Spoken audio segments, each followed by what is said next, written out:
दोस्तों मेहनत जितनी अच्छी और तगड़ी होगी जीत भी उतनी शानदार होगी। या तो मान लो, ठान लो या फिर छोड़ दो। उसके ऊपर टाइम वेस्ट मत करो, डिसाइड कर लो और आगे बढ़ते रहो। क्योंकि जब तक आप लोग गिरोगे नहीं ना, जब तक रगड़ोगे नहीं, जब तक घिसोगे नहीं अपना आप को, भाई साहब रिजल्ट अच्छा नहीं आने वाला है। आप नहीं कर रहे हो तो कोई और करेगा और उस पोस्ट को उठाकर कोई और ले जाएगा। तो सोचो, 1 मिनट के लिए आप लोगों ने पूरी मेहनत की, पर लेकिन एग्जाम के जस्ट पहले आप लोगों को लग रहा है कि नहीं हो पाएगा यार, रहने देते हैं। पर लेकिन उस टाइम पर ही आप लोगों को अपने आप को थामना है। अगर पूरे साल अच्छी मेहनत की है तो बस कुछ दिन और थाम लो अपने आप को मेरे लाल, और फिर उसके बाद में रिजल्ट देखना। वो आप लोगों को इस तरीके से चमकाएगा कि आप लोगों की चमक से आप लोगों के आसपास का पूरा जो एरिया है ना वो भी जगमगा जाएगा। कहेंगे हाँ यार ये बच्चा था, इसने इतनी मेहनत की थी, इतनी बार गिरा फिर भी बंदा जो है उठ के चला। ये वीडियो आप लोगों को यही सिखा रही है कि जिंदगी में ठोकरे खा खा कर ही चलना सीखते हैं। आप लोगों ने सुना भी होगा, कई बार मैंने अपने मुंह से भी बोला है कि दूसरों के कंधे पर हाथ रखकर आप लोग चलना सीख सकते हो। अगर दौड़ना है दोस्त तो अपने ही पैरों पर दौड़ना पड़ेगा और अपने ऊपर ट्रस्ट आप लोगों को करना पड़ेगा। और जिस दिन आप लोगों ने इस चीज को करना सीख लिया कि कुछ भी हो जाए यार, हारना कोई बड़ी बात है ही नहीं है। जो इंसान आलस और अपनी दुख से ऊपर उठकर मेहनत करते हैं वही इतिहास रचते हैं। ये बात हमेशा ध्यान रखिएगा। All the best all of you. कौन कौन प्रीलिम्स देने जा रहा है बताना जरूर, और किस किसने अपना एडमिट कार्ड डाउनलोड कर लिया ये भी बताना, क्योंकि ये आपकी जीत है। आपके सर पर सहरा बंधेगा तो फिर भाई साहब शर्माना क्यों जीत से, ठीक है? तो लगे रहो दोस्तों। डिस्कशन इतना शानदार होगा कि आप लोगों के चक्षु खुल जाएंगे। इतना कुछ आप लोगों को जानने को मिलेगा कि आप लोगों का मजा आ जाएगा। Basic background information practice plus आप लोगों को एक तरीके से बहुत सारी ऐसी चीज़ें जानने को मिलेगी जो कि प्रीलिम्स के पॉइंट ऑफ से भी काफ़ी इंपॉर्टेंट होगी।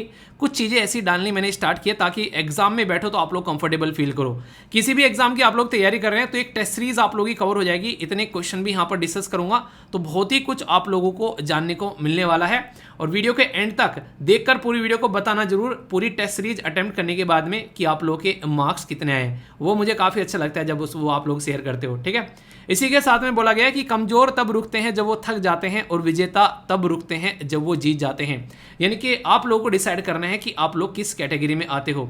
कल का दिन कैसा रहा, अगर अपने ऊपर नजर नहीं रख रहे हो, दूसरों के ऊपर नजर रख रहे हो तो कभी भी आगे नहीं बढ़ोगे। अपने आप को आगे बढ़ाना है। कंपटीशन किसी और से है भी नहीं और कभी था भी नहीं दोस्त, अपने आप से ही कंपटीशन है और अपने आप से ही हमेशा लड़ते हुए आगे बढ़ना है। तो जिंदगी में जब भी सोचो कि सामने वाले से कंपटीशन है तो इसका मतलब ये कि आप लोग अपने आप को पहले कमजोर मान लियो, क्योंकि सामने वाला जिस दिन रुकेगा ना उस दिन आप भी रुक जाओगे। पर लेकिन अगर अपने ऊपर फोकस करोगे तो कभी रुकोगे नहीं, आगे बढ़ते रहोगे बिल्कुल इनकी तरह। बताइए नाम क्या है, देखता हूं कौन नाम बताता है, कौन इनको पहचान पाता है। बहुत ही शानदार पर्सनैलिटी और एक ऐसे एरिया से निकल कर आता है जहां पर रिसोर्सेज की भी दुनिया भर की कमी है। नॉर्थ ईस्ट से निकल कर आते हैं। इनका स्टेट का भी नाम आप लोगों को बताना है, देखता हूं कौन कौन सही बता पाता है।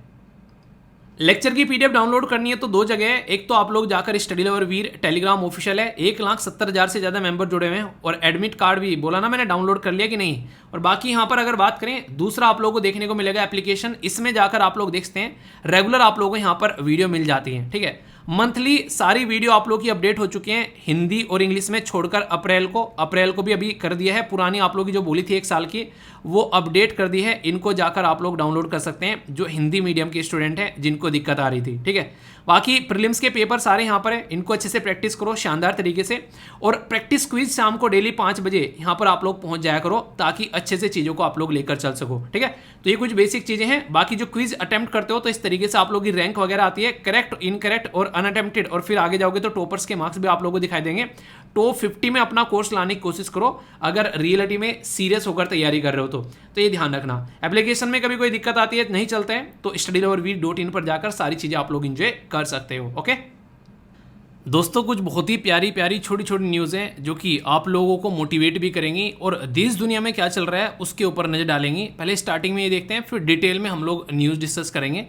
सबसे पहली जो न्यूज़ यहाँ पर निकल कर आ रही है ये है posting of women officers of the territorial army. मतलब देश में पहली बार ऐसा देखने को मिला है, फर्स्ट टाइम। ये देखो यहाँ पर कि हमारे देश में लाइन ऑफ कंट्रोल जो कि इंडिया और पाकिस्तान के बॉर्डर पर है, वहाँ पर आर्मी ऑफिसर को टेरिटोरियल आर्मी के अंदर में तैनात किया गया है, इंजीनियर रेजिमेंट के अंदर में। ये अभी रिसेंटली हमारे देश का एक अचीवमेंट आप लोग बोल सकते हैं कि आप लोगों ने देखा होगा एनडीए के अंदर में हमारे देश की कई सारी जो बेसिकली लड़कियां हैं, कई सारी जो हमारी बेटियां हैं, उनके द्वारा पार्टिसिपेट करना स्टार्ट किया गया। ये फर्स्ट टाइम अभी रिसेंटली आप लोगों को देखने को मिला। इसी के साथ में यहाँ पर जो परमानेंट कमीशन था और शॉर्ट सर्विस कमीशन था, उसमें हम लोगों ने शॉर्ट सर्विस कमीशन से परमानेंट कमीशन के लिए भी जो यहाँ पर गुहार लगाई गई थी, उसके ऊपर भी आप लोगों को यहाँ पर अचीवमेंट देखने को मिला। और अब यहाँ पर हम जो महिलाओं को बेसिकली कंधे से कंधा मिलाकर साथ में चलने के लिए ये एक तरीके से अपॉर्चुनिटी दी जा रही है यहाँ पर उनको एक काफ़ी शानदार तरीके से। तो इसमें ये एक नया डायमेंशन ऐड अभी यहाँ पर आप लोगों को होता हुआ नजर आ रहा है। तो इसका अगर बात करें, ये इसका हेडक्वार्टर टेरिटोरियल आर्मी का जो डायरेक्टर जनरल ऑफ टी है, ये दिल्ली में देखने को मिलेगा। तो उनके द्वारा यहाँ पर ये सारी बातें सामने निकाल कर लेकर आई गई है। अगर जो भी लड़कियां सुन रही हैं यहाँ पर, अगर उनको बोला जाए कि उनको सर्व करना है as a army, Indian air force, navy, तो आप लोग इसमें से क्या चूज़ करेंगे, कहाँ पर आप लोग सर्व करना पसंद करेंगे? वैसे सारी की सारी फोर्सेज जो हैं वो हमारे लिए गर्व की बात है, तो आप लोग देख सकते हैं। पर लेकिन ये बहुत बड़ी बात है कि एक शानदार अपॉर्चुनिटी मिल रही है यहाँ पर लड़कियों को देखने के लिए, ठीक है। ये एक अपने आप में एक ऐसी न्यूज़ है जो कि कहीं ना कहीं अप्रिशिएट करने लायक है। नॉर्मली आप लोगों को पता होगा, आप लोग म्यूजियम में जाते हो क्या देखने, कुछ ऐसी चीज़ें जो आज तक हम लोगों ने देखी नहीं है। इसी तरीके से यहाँ पर आप लोग म्यूजियम बोल सकते हो, या फिर बोल सकते हो यहाँ पर एक तरीके से इसको बोला गया है कि इंडियन एयरफोर्स हेरिटेज सेंटर। कहाँ पर? डायरेक्ट क्वेश्चन बनेगा। इसको इनोग्रेट किया गया चंडीगढ़ के अंदर में। चंडीगढ़ के अंदर में यहाँ पर आप लोगों को देखने को मिलेगा। बड़ी ही प्यारी सी सिटी है चंडीगढ़। आप लोग अगर कभी जाओ तो घूमना, बहुत ही कुछ देखने को आप लोगों को वहाँ पर मिलेगा। खासकर अगर वहाँ पर आप लोग जाकर देखोगे, एक रॉक गार्डन है, उसको देखना आप लोगों का दिल खुश हो जाएगा, कितनी शानदार कलाकारी की गई है। तो चंडीगढ़ के अंदर में यहाँ पर अभी इंडियन एयरफोर्स का हेरिटेज सेंटर बनाया जा रहा है, और ये इनोग्रेट किया गया हमारे देश के डिफेंस मिनिस्टर राजनाथ सिंह जी के द्वारा। और इसी के साथ में यहाँ पर जो साइबर सेंटर की भी बात की जा रही है, साइबर एंड सिक्योरिटी सेंटर, इसका भी फाउंडेशन स्टोन यहाँ पर रखा गया। तो इंडियन एयरफोर्स से रिलेटेड उनके अचीवमेंट क्या हैं, किस तरीके से उन्होंने ह्यूमैनिटेरियन असिस्टेंस के प्रोग्राम चलाए हैं, किस तरीके से उन्होंने काम किया है अपनी फुल एफिशिएंसी के साथ में, तो बहुत सारी चीज़ें आप लोगों को यहाँ पर देखने को मिलेगी। तो कभी टाइम मिले तो घूमने जरूर जाना। मैं जब जाऊँगा मैं यहाँ पर जरूर घूम के आऊँगा, क्योंकि कुछ भी ऐसी चीज़ जो देश की खासकर फोर्सेस से रिलेटेड हो, वो अंदर से मोटिवेट करती है यार, ठीक है। तो ये अपने ही आप में एक बहुत ही बड़ा अचीवमेंट आप लोग बोल सकते हो। नेक्स्ट यहाँ पर जो न्यूज़ निकल कर आ रही है, ये खतरनाक बीमारी के बारे में है। आप अक्सर कई बार बीमारियों को इग्नोर कर देते हो, वो बीमारी ऐसा बर्डन बन जाती है जो कि कभी फिर सुधरती नहीं ज़िंदगी में। उसको बोलते हैं मल्टी ड्रग रेजिस्टेंस। यानी कि पहले नॉर्मल बीमारी थी, हम लोगों ने उसको इग्नोर किया, हम लोग लापरवाही बरतते रहे। अब वहाँ पर वो एक ऐसी बीमारी हो गई है जो पहले वाली दवाई से ठीक नहीं हो रही है। अब कई सारी दवाइयों का कॉम्बिनेशन आप लोगों को लेना पड़ रहा है, तब जाकर ये बीमारी कंट्रोल आ पा रही है। इसीलिए इसको मल्टी ड्रग रेजिस्टेंस, यानी कि और भी कई सारी जो दवाइयां हैं उनको भी, ड्रग को भी रेजिस्टेंस ये करने लगी है। इसके बाद में फिर आता है एक्सटेंसिवली ड्रग रेजिस्टेंस टीबी, जो कि और नेक्स्ट लेवल आप लोगों को देखने को मिलेगा। Nearly 0.39 million cases across the world इसके देखने को मिलते हैं। और अगर बात करें CSIR, central of council of industrial research के द्वारा यहाँ पर इसी के साथ में सेलुलर एंड जो मोलिकुलर बायोलॉजी के द्वारा ऑब्जर्व किया गया कि एक तरीके से यहाँ पर जो म्यूटेशन होता है DNA का, रिपेयर जो जीन होता है, वो यूज़ किया जाएगा इसके डायग्नोसिस करने के लिए। देखो आज की डेट में अगर हम लोग बात करें, कई सारी ऐसी बीमारियों का इलाज निकाल रहे हैं जो पहले नहीं निकला करता था। अभी यहाँ पर DNA के थ्रू, यहाँ पर हम लोग अभी जीन कटिंग टेक्नोलॉजी के थ्रू, और भी कई सारे ऐसे तरीके हैं जिसमें यहाँ पर जो ये बैक्टीरिया है, जिसको माइकोबैक्टीरियम ट्यूबरकुलोसिस आप लोग बोलते हो, ये जो रजिस्ट करता है दवाइयों को, उसका इलाज ढूंढने की कोशिश की जा रही है, ठीक है। तो दुनिया में एक साइड में और हमारे देश में एक साइड में आप लोग देखते हैं कितने सारे केसेस आप लोगों को देखने को मिलते हैं ट्यूबरकुलोसिस के बारे में। टारगेट कब तक है इसको खत्म करने का, ये आप लोगों को बताना है। देखता हूं कौन आंसर देता है। ये भी काफ़ी एक ऐसा केस था जो बहुत ही ज़्यादा न्यूज़ में था रिसेंटली। सुप्रीम कोर्ट के द्वारा यहाँ पर इशू किया गया notice to the Bihar government. एक ऐसा पर्सन जो कि जिसके द्वारा IAS ऑफिसर को मारा गया, ठीक है।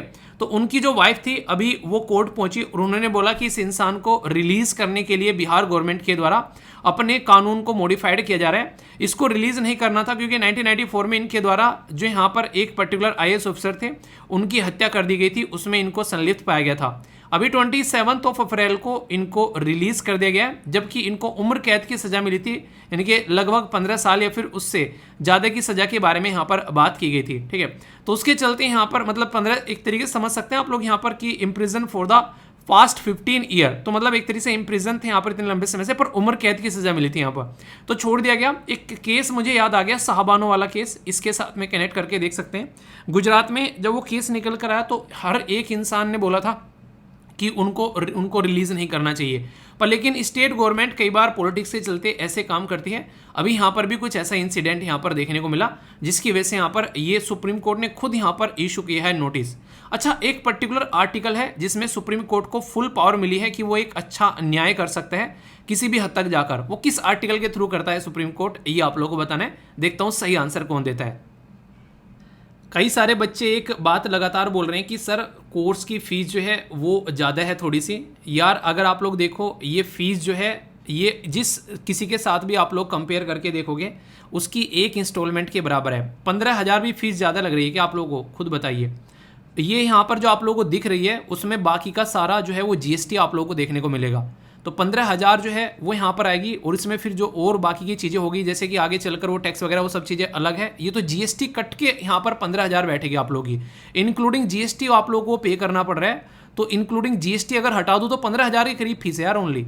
आप लोग खुद देखो। और इसमें भी इंस्टॉलमेंट की बात कर रहे हैं। हाँ, कई सारे बच्चे, मुझे पता है इंस्टॉलमेंट आएगी, थोड़ा सा वेट कर लो, क्योंकि इंस्टॉलमेंट में कई सारी दिक्कत हो रही थी एपीएफसी कोर्स में। जब इंस्टॉलमेंट पे करनी पड़ रही थी तो एक बार वो इशू सोल्व हो जाएगा तो फिर इंस्टॉलमेंट भी स्टार्ट करा देंगे इसमें, ठीक है। टेंशन मत लेना, इंस्टॉलमेंट भी स्टार्ट करा देंगे। पर वही है कि जिसको ज्वाइन करना है वो तब तक कर सकता है आराम से, उसमें कोई इशू नहीं है। पर हाँ, दिक्कत यहाँ पर ये है कि सबसे बड़ी कि इंस्टॉलमेंट में कुछ ऐसी चीज़ें हो रही थी कि कुछ को इंस्टॉलमेंट दिख नहीं रही थी। तो वो एप्लीकेशन में तो पता नहीं, पुराने जो फ़ोन है उनमें नहीं दिख रही है, नए वालों में तो सब में दिख रही थी। तो वो कुछ इशू था जो सोल्व करने की कोशिश की जा रही है। उसके बाद में इंस्टॉलमेंट का भी सिस्टम स्टार्ट होगा, ठीक है।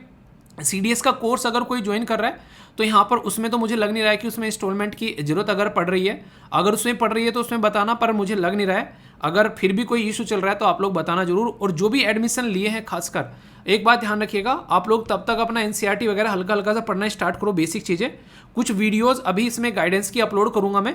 मेन कोर्स तो 15 से स्टार्ट होगा, पर उससे पहले कुछ गाइडेंस की वीडियो यहाँ पर आप लोगों को देखने को मिलेगी, ताकि आप लोग अपने आप को सही से तैयार करके चल सकें, ठीक है। तो वो चीज़ें आप लोगों को यहाँ पर देखने को मिल जाएगी। कोर्स कैसे कैसे लेकर चलना है, सारी चीज़ें, क्योंकि 1 साल का कोर्स है यार। सोचो कि 1 साल तक टीचर्स की फीस देनी है, सारी चीज़ें करनी है 1 साल तक।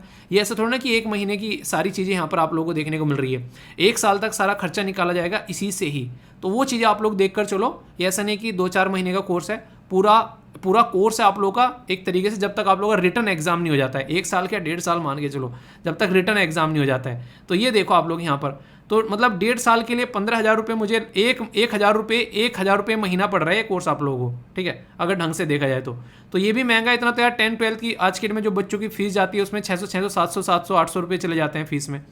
तो मुझे नहीं लगता कि यार इस तरीके से, मतलब सोचो थोड़ा सा कि टीचर्स भी हैं सारे किस तरीके से, वरना मैनेज नहीं हो पाएगा, वरना तो फिर लॉन्च करने का कोई मतलब ही नहीं है। मैनेज ही नहीं हो पाएगी इसके कम में चीज़ें यार। और दूसरों के साथ में जिनके कंपेयर आप लोग कर रहे हो उनको भी थोड़ा देखो यार। बोल तो रहे हैं कि वो कोर्स 10,000 में लॉन्च करें, पर लेकिन उनके रियल जो सही कोर्स है उनको देखो 90 हज़ार है, जिसके साथ में आप लोग मेल कर रहे हो लिख के 90,000, 80 लाख, वो 80,000 फीस है उनकी जो मेन कोर्स है। दिखाने के लिए कुछ और लॉन्च कर रखा है, वैसे कुछ और चल रहा है। तो यार मतलब इससे कम यार मतलब नहीं चल पाएंगी चीज़ें। इसके अलावा कोई और भी नहीं है कि मतलब मैं कोई और काम कर रहा हूँ कि वहाँ से टीचर की फीस दे दूँ सारी चीज़ें ला कर, तो पॉसिबल नहीं हो पाएगा यार। इससे ज़्यादा तो मतलब नहीं हो पाएगा। अगर बोलो तो फिर बंद कर दिया जाए, मतलब इससे कम तो कुछ, मतलब क्या ही करूँ इससे कम, आप लोग खुद बता दो। 15,000 रुपये पूरे 15 महीने तक के कोर्स के, वो भी समझ रहे हैं आप लोग। दोस्तों मेरे मोहल्ले में कोई मान लीजिए एक नाला है, एक नाला क्या बेसिकली आप लोग बोले कोई एक नहर है, नहर टाइप में कोई बह रही है। अगर वो मुझे साफ करनी है तो मुझे क्या करना पड़ेगा? पता चला वो जो है मेरे मोहल्ले से भी जा रही है, दूसरे और 2-3 मोहल्ले से जा रही है, मतलब जो भी घर है उसके ऊपर में। तो यहाँ पर वो सारे एक तरीके से उसमें कुछ ना कुछ कचरा डालते रहते हैं, तो उसकी वजह से वो बेकार होती रहती है। तो मुझे क्या करना पड़ेगा? मुझे जो भी यहाँ पर इस पे सारे जो घर हैं उनके साथ में कांटेक्ट करना पड़ेगा कि यार इसमें कचरा नहीं डालना है, कचरे के लिए अलग से डस्टबिन वगैरह कुछ स्टेब्लिश कर दी जाए, जो भी दिक्कत है उनको सोल्व किया जाए। तो ये जो नहर है, ये जो एक पर्टिकुलर एक जो एरिया है जहाँ से स्वच्छ पानी बहना चाहिए, वो गंदा होने से बच जाएगा। जब हम लोग बात करते हैं, ये तो मैंने छोटे एरिया में उदाहरण लेकर आप लोगों को बता दिया, इसी को जब बड़े लेवल पर इंप्लीमेंट करेंगे तो national mission for clean Ganga है हमारे देश में, वो बात कर रहा है कि river city alliance global seminar के बारे में। यानी कि अगर आप लोगों से बात की जाए कि हम लोग को गंगा को क्लीन करना है, तो जो भी राज्य गंगा के बेसिकली कनेक्टेड हैं उनको सबको साथ में मिलकर काम करना पड़ेगा। और खासकर जो कई सारी सिटीज हैं उनको सेंसिटिव बनाना पड़ेगा इस पर्टिकुलर मुद्दे को लेकर, अगर चीजें सुधारना चाहते हैं तो। National mission for clean Ganga याद रखेगा, ये मिलकर national institute of urban affair NIUA के साथ मिलकर river city alliance global seminar partnership with the building international river sensitive city, ये रिसेंटली अभी न्यू दिल्ली में आप लोगों को चीजें देखने को मिली। आप लोगों को कुछ बातें मैं बताता हूं ताकि आप लोग चीजों को समझ पाए अच्छे से। कुछ आप लोगों को सिटी के नाम बताता हूं, स्टेट के बताता हूं, रिवर के बताता हूं, आप लोग इंपॉर्टेंस समझ पाओगे कि कितनी इंपॉर्टेंस है। सबसे पहले अगर बात करें जो बहुत ज्यादा न्यूज में रहता है, अयोध्या का नाम आप लोगों ने सुना होगा। अयोध्या टेम्पल बन रहा है, वो आप लोगों को देखने को मिलेगा बेसिकली सरयू रिवर के ऊपर उत्तर प्रदेश के अंदर में। ये सिटी बता रहा हूं। आगरा का नाम सुना आप लोगों ने, यमुना रिवर पर देखने को मिलेगा उत्तर प्रदेश के अंदर में। दिल्ली अपना यमुना रिवर के अंदर देखने को मिलेगा। अहमदाबाद साबरमती रिवर के ऊपर देखने को मिलेगा। कटक महानदी के ऊपर देखने को मिलेगा उड़ीसा के अंदर में। अगर बात करें कोलकाता हुगली रिवर के ऊपर आप लोगों को यहां पर देखने को मिलेगा। ये बड़ी बड़ी सिटीज के नाम मैं आप लोगों को बता रहा हूं। हैदराबाद मूसी रिवर के ऊपर देखने को मिलेगा तेलंगाना के अंदर में। कोटा जहां पर आप लोग तैयारी करने जाते हैं, राजस्थान चंबल रिवर के ऊपर देखने को मिलेगा आप लोगों को। कानपुर गंगा रिवर के ऊपर देखने को मिलेगा। ये बोलते हैं कानपुर में गंगा जो है वो नाला बन जाती है, इतनी गंदगी उसमें जाती थी, ठीक है। इसी के साथ में यहां पर जौनपुर गोमती रिवर के ऊपर आप लोगों को देखने को मिलेगा। सूरत तापी रिवर के ऊपर, वाराणसी गंगा रिवर के ऊपर, ये मथुरा यमुना रिवर के ऊपर। ये सारे जो मैं नाम बता रहा हूं ना, इससे ये पता चलता है कि ये जो बड़ी बड़ी सिटीज हैं ये रिवर के किनारे बसी हुई हैं। लखनऊ का नाम सुना होगा गोमती रिवर के ऊपर, ठीक है। ये आप लोग यहां पर देख सकते हैं। और ये नॉर्थ की बात नहीं है, साउथ में भी जब आप लोग जाओगे यहां पर कुछ ऐसा ही पैटर्न आप लोगों को यहां पर देखने को मिलेगा। तो इसलिए जरूरी है कि अगर हम लोग चाहते हैं किसी पर्टिकुलर अगर रिवर को साफ करना, तो सिटीज को हम लोग को देखना पड़ेगा, ठीक है। आप लोग यहां पर देखिए, अगर गंगा जैसे बात करें, जैसे ये गंगा रिवर आप लोग देखते हैं, यमुना भी आकर मिलती है यहां पर इसमें, ठीक है। ये इलाहाबाद देख सकते हैं आप लोग यहां पर। इसी तरीके से जब आगे बढ़ते बढ़ते जाएंगे तो यहां पर आप लोग को गंगा में से हुगली रिवर अलग सेपरेट होती है, यहां पर नजर आ रही है, ठीक है। यहां पर आगे चलकर ये जो हुगली है ये तो साइड में हो गई, पर गंगा को आगे चलकर हम लोगों ने क्या बोल दिया, पद्मा बोल दिया, जैसे ही बांग्लादेश के अंदर घुसी। और यहां पर ऊपर से ब्रह्मपुत्र आ रही थी। ब्रह्मपुत्र को ब्रह्मपुत्र बोला जाता जब तक इंडिया में थी, जैसे ही बांग्लादेश में बढ़ी तो हम लोगों ने इसको जमुना बोल दिया। जमुना और यमुना में डिफरेंस समझना, हम यमुना बोल रहे हैं, ब्रह्मपुत्र को जमुना बोल रहे हैं। जब दोनों आकर चली और बे ऑफ बंगाल में जाकर गिरी तो हम लोगों ने इसको मेघना बोल दिया। एक तरीके से आप लोग ऐसे समझ सकते हैं। तो यानी कि ये पैटर्न आप लोग यहां पर समझ सकते हैं, जो कि क्वेश्चन की फॉर्म में भी आप लोगों से पूछे जाते हैं। यहां पर ये इतना बड़ा डेल्टा बनाते हैं, उसका नाम सुंदर हम लोगों ने क्या रख रखा है, सुंदरबन डेल्टा। क्यों? क्योंकि सुंदरी नाम का ट्री होता है यार यहां पर, उसके नाम पर डेल्टा का नाम रख दिया। तो ये सारी चीजें कनेक्टेड आप लोगों को नजर आएगी। तो जहां जहां से भी गंगा रिवर होकर गुजरती है, तो उस तरीके से जरूरी है कि उन सारी सिटीज को, स्टेट को साथ में लेकर आ जाए ताकि चीजों को क्लीन किया जा सके। तो सबसे पहले तो ये बताना है कि गंगा रिवर किस किस राज्य से होकर गुजरती है, ये आप लोगों के लिए क्वेश्चन है। और कहां से निकलती है गंगा रिवर, इसके बारे में भी आप लोग याद रखिएगा। गंगा एक बहुत ही पवित्र रिवर है हमारे देश के अंदर में, एक पूजनीय रिवर आप लोग बोल सकते हैं। खासकर जब बात करेंगे हरिद्वार से अंदर, आप लोगों ने देख रहा कांवड़ यात्रा के बारे में, कुंभ के मेले के बारे में, तो कई बार आप लोगों ने पढ़ा होगा और आप लोगों ने विजिट भी किया होगा। पर्पज क्या है, रिवर सिटी अलायंस, जिसको RCA बोला गया है, ग्लोबल जो सेमिनार देखने को मिल रही है, ये एक प्लेटफॉर्म प्रोवाइड करा रहा है कि कैसे हम लोग मैनेज कर सकते हैं अपनी अर्बन रिवर को। शहर के अंदर में जो रिवर है भाई साहब वो गंदी होती जा रही है, कैसे हम लोग उनको सही से लेकर चल सकते हैं। तो इसके ऊपर ये काम किया जा रहा है। और ये क्या कर रहे हैं, ये holistic action for the urban river की बात कर रहे हैं। और ये आज से नहीं है, फरवरी में आप लोगों को देखने को मिला था। उस टाइम पर हम लोगों ने डिस्कशन की थी ये चीजें कि कैसे इसको साथ में लेकर चल रहे हैं। तो मुद्दा पूरा यहां पर यह है कि सबका साथ सबके विकास वाली बात है। तो रिवर को भी इसी तरीके से क्लीन बनाना पड़ेगा और इसके लिए अलग से इंस्टीट्यूशन तक है कि अर्बन एरिया में कैसे चीजें टैकल करनी है। तो national institute of urban affair है, रिवर सिटी अलायंस इसीलिए बनाई गई है ताकि रिवर के ऊपर जो सिटी के अंदर से होकर गुजरती है उसके ऊपर ध्यान रख सके। तो ये क्वेश्चन अभी रिसेंटली किसी स्टेट पीसीएस के अंदर पूछा गया था डायरेक्ट कि national institute of urban affair के बारे में यहां पर, ठीक है। तो ये कहां पर लोकेटेड है देश के अंदर में। तो अर्बन की बात की जा रही है तो कैपिटल के अंदर में होगा। नॉर्मल सी कॉमन से भी आप लोग कुछ चीजें याद रखा सकते हैं। तो ये रिसर्च करते हैं, ट्रेनिंग करते हैं, इंफॉर्मेशन को लेते हैं किस तरीके से अर्बन एरिया का डेवलपमेंट होना है ताकि चीजें जो है पॉजिटिव वे में चले। क्योंकि गांव से लोग निकल कर शहरों में रह रहे हैं और शहरों के ऊपर बोझ बढ़ता जा रहा है आज की डेट में। इसको बनाया गया 1976 में, आज की बात नहीं है, पुराना है, तब से दिक्कतें देखने को मिल रही है। सोसाइटी रजिस्ट्रेशन एक्ट जो 1860 का है उसके हिसाब से बनाया गया और ministry of housing and urban affair के अंडर में आप लोगों को देखने को मिलेगा। तो बहुत ही पॉजिटिव और एक इंपॉर्टेंट आप लोग बोल सकते हैं कि इंस्टीट्यूट है जो कि चीजों को सही से लेकर चलने की बात करता है। पर लेकिन एक चीज से काम नहीं चलता है, उसके साथ में यहां पर एक अलायंस बनाया गया जो कि पर्टिकुलर रिवर को देखेगा। 2021 में लॉन्च किया गया था ताकि डिस्कस किया जा सके, इंफॉर्मेशन को एक्सचेंज कर सके कि जो शहरों में रिवर जा रही है, नदियां जा रही है, उनका ध्यान कैसे रखना है। तो इसमें गंगा बेसिन को भी काउंट किया गया और नॉन गंगा, ऐसे थोड़ा ना गंगा ही रिवर है हमारे देश में, कितनी सारी रिवर मैंने अभी आप लोगों को बता दी। ये सारी रिवर भी हमारे देश के हैं, तो इनको कैसे लेकर चलना है। तो फर्स्ट ऑफ अपने ही तरीका ये अलायंस देखने को मिला वर्ल्ड में, जो कि सक्सेसफुल पार्टनरशिप दिखा रहा है। इसमें हमारी 2 मिनिस्ट्री काम करती हैं, और ये क्वेश्चन अभी पूछा गया था रिसेंटली कि जो रिवर सिटी अलायंस में कौन कौन सी मिनिस्ट्री काम करती है। तो यहां पर मिनिस्ट्री ऑफ जल शक्ति और ministry of housing and urban affair मिलकर काम करती हैं। इनके मिनिस्टर अगर पता हो तो कमेंट बॉक्स में लिख देना, मुझे भी याद हो जाएंगे, लिखना जरूर, ठीक है। लिख, जब कुछ बोलता हूँ ना लिखने के लिए तो लिख दिया करो, सर्च कर लिया करो उसको, ठीक है। कुछ बच्चे ऐसे जिनके नाम मुझे याद हो गए, वो रेगुलरली आंसर करते हैं, पर लेकिन आप लोग हो कि आलस में रहते हो। आलस एक ऐसी चीज़ है भाई साहब, बर्बाद कर देगा, ऐसी दीमक है ना, कब खोखला कर देगी आप लोगों को पता भी नहीं चलेगा। तो बाहर निकल जाओ उससे थोड़े से, ठीक है। बात की जा रही है यहाँ पर नेटवर्किंग, कैपेसिटी बिल्डिंग और टेक्निकल सपोर्ट। कोई भी चीज़ बिना टेक्नोलॉजी के पॉसिबल नहीं है। आज के डेट में आप लोग खुद देख लो, जैसे कि आप लोग खुद सोचो एक तरीके से, जैसे कुछ भी चीज़ है, यूट्यूब आप लोग देख रहे हो आज के डेट में, ये कहीं पर बैठकर आप लोग देख रहे हो, मैं पता नहीं कहाँ पर बैठकर पढ़ा रहा हूँ, आप लोगों ने पता नहीं कहाँ पर बैठकर देख रहे हो, ठीक है।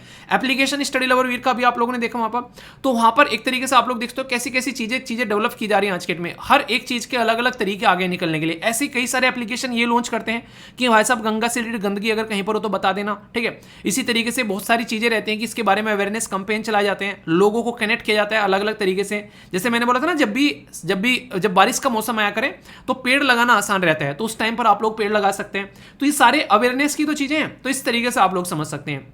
National mission for clean Ganga, Ganga river को आज से नहीं बहुत पुराने समय से हम लोग भाई साहब इसको क्लीन करने की सोच रहे हैं, पर लेकिन आज तक क्लीन नहीं हुई है।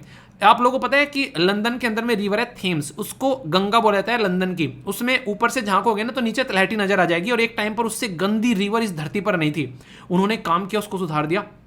हम भी इसी पैटर्न में चीज़ों को लेकर चलने की कोशिश करें। तो नेशनल गंगा काउंसिल के बारे में यहाँ पर बात की जा रही है। इस्टेब्लिश किया गया था 2011 में, और सोचो एक दशक के बाद भी हम लोग इसके बारे में ऐसे ही डिस्कस कर रहे हैं कि क्लीन करने की बात की जा रही है। तो इसका मतलब है कि चीज़ें बन तो जाती हैं, पर लेकिन यार वो काम नहीं करती जैसे उनको काम करना चाहिए। तो सोसाइटी रजिस्ट्रेशन एक्ट की बात की जा रही है, जिसके थ्रू इसको इस्टेब्लिश किया गया 1860 के अंदर में।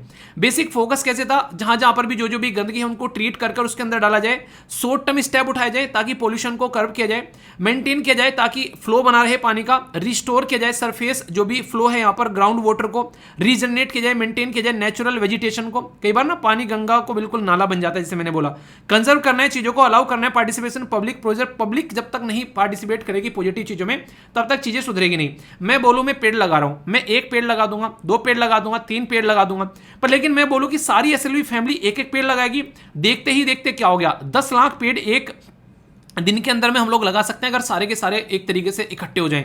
सोचो 10 लाख पेड़, समझ रहे हो आप लोग यहां पर कितना बड़ा ये कैंपेन होगा। तो यार कुछ ऐसी चीजें करनी चाहिए कि जो अपना तो फायदा करे, इसमें हमारे फायदा। ये सेल्फ एक तरीके से बोल सकते हैं आप लोग, सेल्फिशनेस की बात है। क्यों, हम सब चाहते हैं कि वैसा हम लोग को स्वच्छ हवा मिले, चाहते हैं कि नहीं चाहते हैं। तो ये कंडीशन आप लोग देखें यहाँ पर, तो मिलकर काम करो इस तरीके से। बताओ अब की बार में, जैसे जब यहाँ पर हम लोग बात करें, जब बारिश का मौसम आता है कि कौन कौन पेड़ लगाने की बातें करता है, तो जब भी आप लोगों को मौका मिले, जब बारिश का मौसम आए, 1 पेड़ कम से कम जरूर लगाना। कोई भी टाइम आप लोग चूज कर सकते हैं जो आप लोगों को फेवरेट लगे, कोई सा भी महीना चूज कर सकते हैं वैसे, पर लेकिन ये काम जरूर करना, क्योंकि एक ऐसी चीज है जिससे कि हम लोग इस पृथ्वी को एक अच्छी हरा भरा एक एरिया बना सकते हैं, ठीक है। तो बाकी क्या और भी इनिशिएटिव है, सरकार ने कभी काम किया है? जी हाँ, बिल्कुल किया है। नेशनल गंगा प्रोग्राम के बारे में नमामि गंगा प्रोग्राम के बारे में याद रखिएगा। ये इंटीग्रेटेड मिशन यहां पर लाया गया था, कैसे पोल्यूशन को हम लोग खत्म कर सकते हैं गंगा रिवर पर। Ganga action plan, national water mission 2010 में, क्लीन गंगा फंड बनाया गया 2014 में। यही इसी के साथ में याद रखिएगा, क्वेश्चन ही पूछा गया अभी रिसेंटली। भुवन गंगा वेब ऐप के बारे में बात की जा रही है, पब्लिक मॉनिटरिंग पोल्यूशन के बारे में बात की गई, और इसी तरीके से बैन करना वेस्ट डिस्पोजल। ये तो एनजीटी के द्वारा बैन लगा दिया गया भाई साहब कि गंगा में कोई भी ऐसी हरकतें करता जाएगा तो मुर्गा बना के उल्टा लटकाया जाएगा। नेशनल ग्रीन ट्रिब्यूनल खुद पिक्चर में आ गया गंगा को क्लीन करने के लिए, तो यहां से भी आप लोग अंदाजा लगा सकते हैं। तो यानी कि यार ऐसा तो नहीं है कि काम नहीं किया जा रहा है, ठीक है, काम तो किया जा रहा है, बस यही है कि हम लोग उसको नोटिस नहीं कर रहे हैं और हम लोग पार्टिसिपेशन नहीं दिखा रहे हैं। अगर सोचो हर एक इंसान पार्टिसिपेट करने लगे तो कहां से चीजें सुधर जाएंगी। खुद देख लो, यूपीएससी इतनी सीरियस थी कि उसने क्वेश्चन पूछ लिया इस मुद्दे को लेकर। वो भी चाह रही थी कि भाई साहब लोग इसको डिस्कस करें, अच्छे से काम किया जाए, जो आईएएस वाईएएस बन के जाए भाई साहब वो भी देखें कि हाँ ऐसा भी क्वेश्चन लिख कर आए थे तो इसके ऊपर फोकस देना है। तो डिस्कस द नमामि गंगे और national mission for clean Ganga programme, इसके किस तरीके से रिजल्ट आप लोगों को देखने को मिले, तो इसके ऊपर काम करने की बात की गई, कैसे बेटर और हम लोग इनपुट दे सकते हैं इन चीजों को लेकर ताकि और ज्यादा चीजों को सुधारा जा सके, ठीक है। तो यहां पर क्वेश्चन पूछा गया 2015 में आप लोगों से। क्या इससे रिलेटेड वैसे भी क्वेश्चन बने हैं कभी प्रीलिम्स वगैरह के अंदर भी? तो आप लोग यहाँ पर देख लीजिए, इस पर्टिकुलर जो एरिया से अगर आप लोग बात करेंगे तो आप लोगों को यहाँ पर डायरेक्ट ऑथोरिटी के बारे में देखने को मिलेगा 2014 के अंदर में। क्या पूछा गया, कई सारे एरिया के नाम आप लोगों को दे दिए, जैसे animal welfare board of India establish under the act, किस एक्ट के तहत, environment protection act. National tiger conservation authority statutory body है। National Ganga river basin authority ये चेयर की जाती है प्राइम मिनिस्टर के द्वारा। तो डायरेक्ट और इनडायरेक्ट वे में क्वेश्चन पूछ लिया आप लोगों से, घुमाकर सारे एरिया एक ही क्वेश्चन के अंदर कवर कर डाले। तो याद रखिएगा इस तरीके से भी क्वेश्चन पूछे जाते हैं यूपीएससी के द्वारा जब वो मूड में रहती है, ठीक है। तो 1 2 3 2 या फिर 1 2 3 सही आंसर क्या है, ए बी सी या फिर डी, ये आप लोगों को बताना है। देखता हूं कौन सही आंसर देता है, आंसर करो। कर लिया अटेम्प्ट, आंसर है बी यहां पर, याद रखिएगा। रीजन क्या है, एनिमल वेलफेयर बोर्ड, कुछ दिनों पहले बताया था मैंने, prevention of the cruelty animal act के बारे में मैंने आप लोगों से बात की थी कि जानवरों के ऊपर जो अत्याचार किए जा रहे हैं इंसानों के द्वारा, वैसे इंसान भी एक जानवर ही है, याद रखिएगा, ठीक है। एनिमल वेलफेयर बोर्ड याद रखिएगा, इसके बारे में बात करें। टाइगर कंजर्वेशन अथॉरिटी के बारे में बात करें, या नेशनल रिवर बेसिन अथॉरिटी के बारे में बात करें, तो क्वेश्चन इनसे पहले भी बने हैं और आगे भी बन सकते हैं, ठीक है। तो यहां पर आंसर क्या हो गया, सही आंसर हो गया यहां पर बी, 2 और 3 सही है। फर्स्ट गलत है यहां पर, ये इन्वायरमेंट प्रोटेक्शन एक्ट के अंदर में नहीं आता है, ठीक है। तो ये आप लोगों को मैंने बता दिया। एक क्वेश्चन और यहां पर देखता हूं कौन से आंसर देता है। कंसीडर करना है statement national institute of urban affair के बारे में, तो ये स्टैब्लिश किया गया था 1976 में। ये बात की जा रही है कि सोसाइटी रजिस्ट्रेशन एक्ट के तहत में, और ये बेसिकली इंस्टीट्यूट सपोर्ट करता है कहीं ना कहीं ministry of housing and urban affair के द्वारा, ठीक है। कौन सा इनकरेक्ट है ये बताना है, क्वेश्चन पढ़ लो, पता हो, और गलत आंसर अटेम्प्ट कर आ जाओ, कोई मजा नहीं है, ठीक है। आंसर गलत कर दिया, पढ़ा लिखा बर्बाद कर दिया। प्रैक्टिस करनी है, इसीलिए कह रहा हूं रेगुलरली क्विज प्रैक्टिस कर सकते हो आप लोगों को। डेली ऐप पर जाकर शाम को 5 बजे डेली वहां पर एक तरीके से आप लोगों को क्विज देखने को मिलता है, और वीकेंड में टेस्ट भी होता है, तो ये चीजें आप लोग अच्छे से एंजॉय कर सकते हो, ठीक है। बताइए सही आंसर क्या है, देखता हूं कौन इसका सही आंसर देता है। क्या है सही आंसर, कर लिया अटेम्प्ट, सही आंसर है डी, मतलब इनकरेक्ट कोई सा भी नहीं है, दोनों के दोनों करेक्ट हैं, ठीक है। ये देख सकते हैं यहाँ पर national institute of urban mission, मैंने बोला था ना स्टेट पीसीएस में भी पूछा गया है, तो क्वेश्चन आप लोगों से पूछा जा सकता है, तो कंफ्यूजन आप लोगों को नहीं होना चाहिए अगर क्वेश्चन पूछ ले जाए। जब पूछा गया तो किसी भी एग्जाम में आ सकता है, तो थोड़ा सा प्रिपेयर रहिए चीजों को लेकर। चलिए एक और क्वेश्चन बताइए, यहाँ पर बात की जा रही है रिवर सिटी अलायंस के बारे में, तो कौन सी स्टेटमेंट करेक्ट है ये आप लोग को बताना है। पढ़ लो इसको, बहुत सारी स्टेटमेंट है, वीडियो को पॉज करके पढ़ लो। सारी चीजें जब पढ़ लोगे तो आंसर देना कि आंसर बात की जा रही है ओनली 1, ओनली 2, ओनली 3 स्टेटमेंट्स, या फिर all of the above. Answer जब देखोगे तो आप लोगों को क्या नजर आएगा, आंसर आप लोगों को सी नजर आएगा यहाँ पर, ठीक है। ये बेसिकली आप लोग यहाँ पर देखोगे तो सारी चीजें यहाँ पर एक्सप्लेन कर रखी है, बोथ गंगा बेसिन और नॉन गंगा बेसिन सबके लिए आप लोगों को यहाँ पर देखने को मिल रहा है, ठीक है। तो यहाँ पर आप लोगों को देखने को मिलेगा ओनली गंगा बेसिन के बारे में बात की जा रही है। तो इस तरीके से क्वेश्चन पूछे जाते हैं। तो यहाँ पर चारों स्टेटमेंट्स में से 3 स्टेटमेंट बिल्कुल करेक्ट है, एक स्टेटमेंट गलत है, और ऐसी स्टेटमेंट अक्सर यूपीएससी आप लोगों के लिए बनाता हुआ नजर आता है, ठीक है। एक और प्यारा सा क्वेश्चन यहाँ पर, national mission for clean Ganga, ठीक है। तो इसके लिए कौन सी स्टेटमेंट करेक्ट है ये बताना है। कौन सी स्टेटमेंट करेक्ट है बताइए आप लोग पढ़कर इसको क्वेश्चन को। इनकॉर्पोरेट करने की बात की जा रही है, रिहेबिलिट और बूस्ट करने की बात की जा रही है, जो यहाँ पर बात की जा रही है सीवेज ट्रीटमेंट प्लांट के बारे में, और इसी के साथ में लॉन्ग टर्म स्टेप्स की बात की जा रही है पोल्यूशन को कम करने के लिए। ये लॉन्ग टर्म है या फिर शॉर्ट टर्म है बताना आप लोग, ठीक है। कंटिन्यू फ्लो के बारे में, सरफेस वाटर, ये सारी बातें मैंने डिस्कस की थी।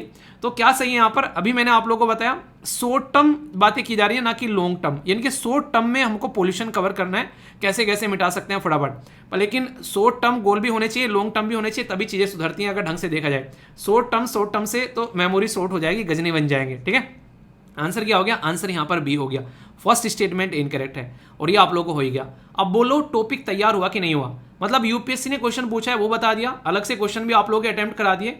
अब इस तरीके से अगर एग्जामिनेशन हॉल में आप लोग जाकर बैठोगे तो क्या आप लोग, क्या सोचो एक इंसान जो तैयारी करके जा रहा है और जो आप लोग तैयारी कर रहे हो उसमें डिफरेंस क्या है। अब इतनी सारी सिटी बता दी आप लोगों को, रिवर के ऊपर वो मैच करने के लिए स्टेट पीसीएस में डायरेक्ट आती है। तो टॉपिक को ऐसे तैयार करो कि मजा आ जाए, सामने वाले का भी वाह क्या बच्चा आया, तो बोलना कि एसएलवी फैमिली से हम, ठीक है, ऐसे ही फोड़ते हैं पेपर को। कैसा लगा टॉपिक जरूर बताना, कोई डाउट हो तो पूछ लेना, और फीडबैक जरूर देना, लाइक या डिसलाइक कर आप लोग बता सकते हैं। बाकी एंजॉय करते रहे इसी तरीके से, ठीक है दोस्तों। एक डायलॉग कई बार आप लोगों ने मेरे मुंह से सुना होगा कि अगर यूएसए को छींक आ जाए तो दुनिया को जुकाम हो जाता है, और सोचो यूएसए को जुकाम हो जाए तो दुनिया को बुखार हो जाएगा। रीज़न क्या है, रीज़न है कि यूएसए की जो इकोनॉमी है वो आज की डेट में इतनी बड़ी है कि उसके साथ में किसी न किसी देश का किसी न किसी तरीके का कोई ना कोई कनेक्शन ऐसा देखने को मिलेगा कि वो उसके ऊपर एक तरीके से डिपेंडेंट है। ठीक है, तो यहाँ पर आप लोगों को देखने को मिलेगा इसी तरीके से यहाँ पर जब यूएसए को यहाँ पर कुछ भी दिक्कत होती है तो दुनिया में यहाँ पर दिक्कतें आप लोगों को यहाँ पर देखते हुए नजर आती है। तो इसके बारे में याद रखिएगा, यूएसए की जो इकोनॉमी है आज की डेट में वो लगभग जीडीपी में अगर आप लोग काउंट करते हैं तो 21 से 23 ट्रिलियन के करीब आप लोगों को देखने को मिलती है। चाइना की भी इसी तरीके से दूसरे नंबर पर है, जापान की आप लोगों को इसी तरीके से देखने को मिलेगी तीसरे नंबर पर है। यानी कि ये ट्रिलियंस में इकोनॉमी है, और जब इतनी बड़ी इकोनॉमी है तो किसी न किसी के साथ में कोई ना कोई कनेक्शन होगा। तो अगर वो बर्बाद होता है तो दूसरों पर इंपैक्ट देता है। बिल्कुल ऐसे ही कोविड-19 के टाइम पर जब चाइना बर्बाद हुआ तो उस टाइम पर दुनिया को दिक्कतें यहाँ पर देखने को मिली। तो अभी इनके द्वारा क्या किया गया, जैसे हमारे देश में आरबीआई है जिसको आप लोग रिजर्व बैंक ऑफ इंडिया यानी कि सेंट्रल बैंक बोलते हैं, ऐसे यूएसए का जो सेंट्रल बैंक है उसको फेड रिजर्व बोलते हैं। फेड रिजर्व यानी कि उनका एक सेंट्रल बैंक का नाम है, बेसिकली फेड रिजर्व आप लोग इस तरीके से बोल सकते हैं। उस सेंट्रल बैंक के द्वारा क्या किया गया, अभी यहाँ पर सेंट्रल बैंक के द्वारा रेज किया गया रेट 25 बेसिस पॉइंट।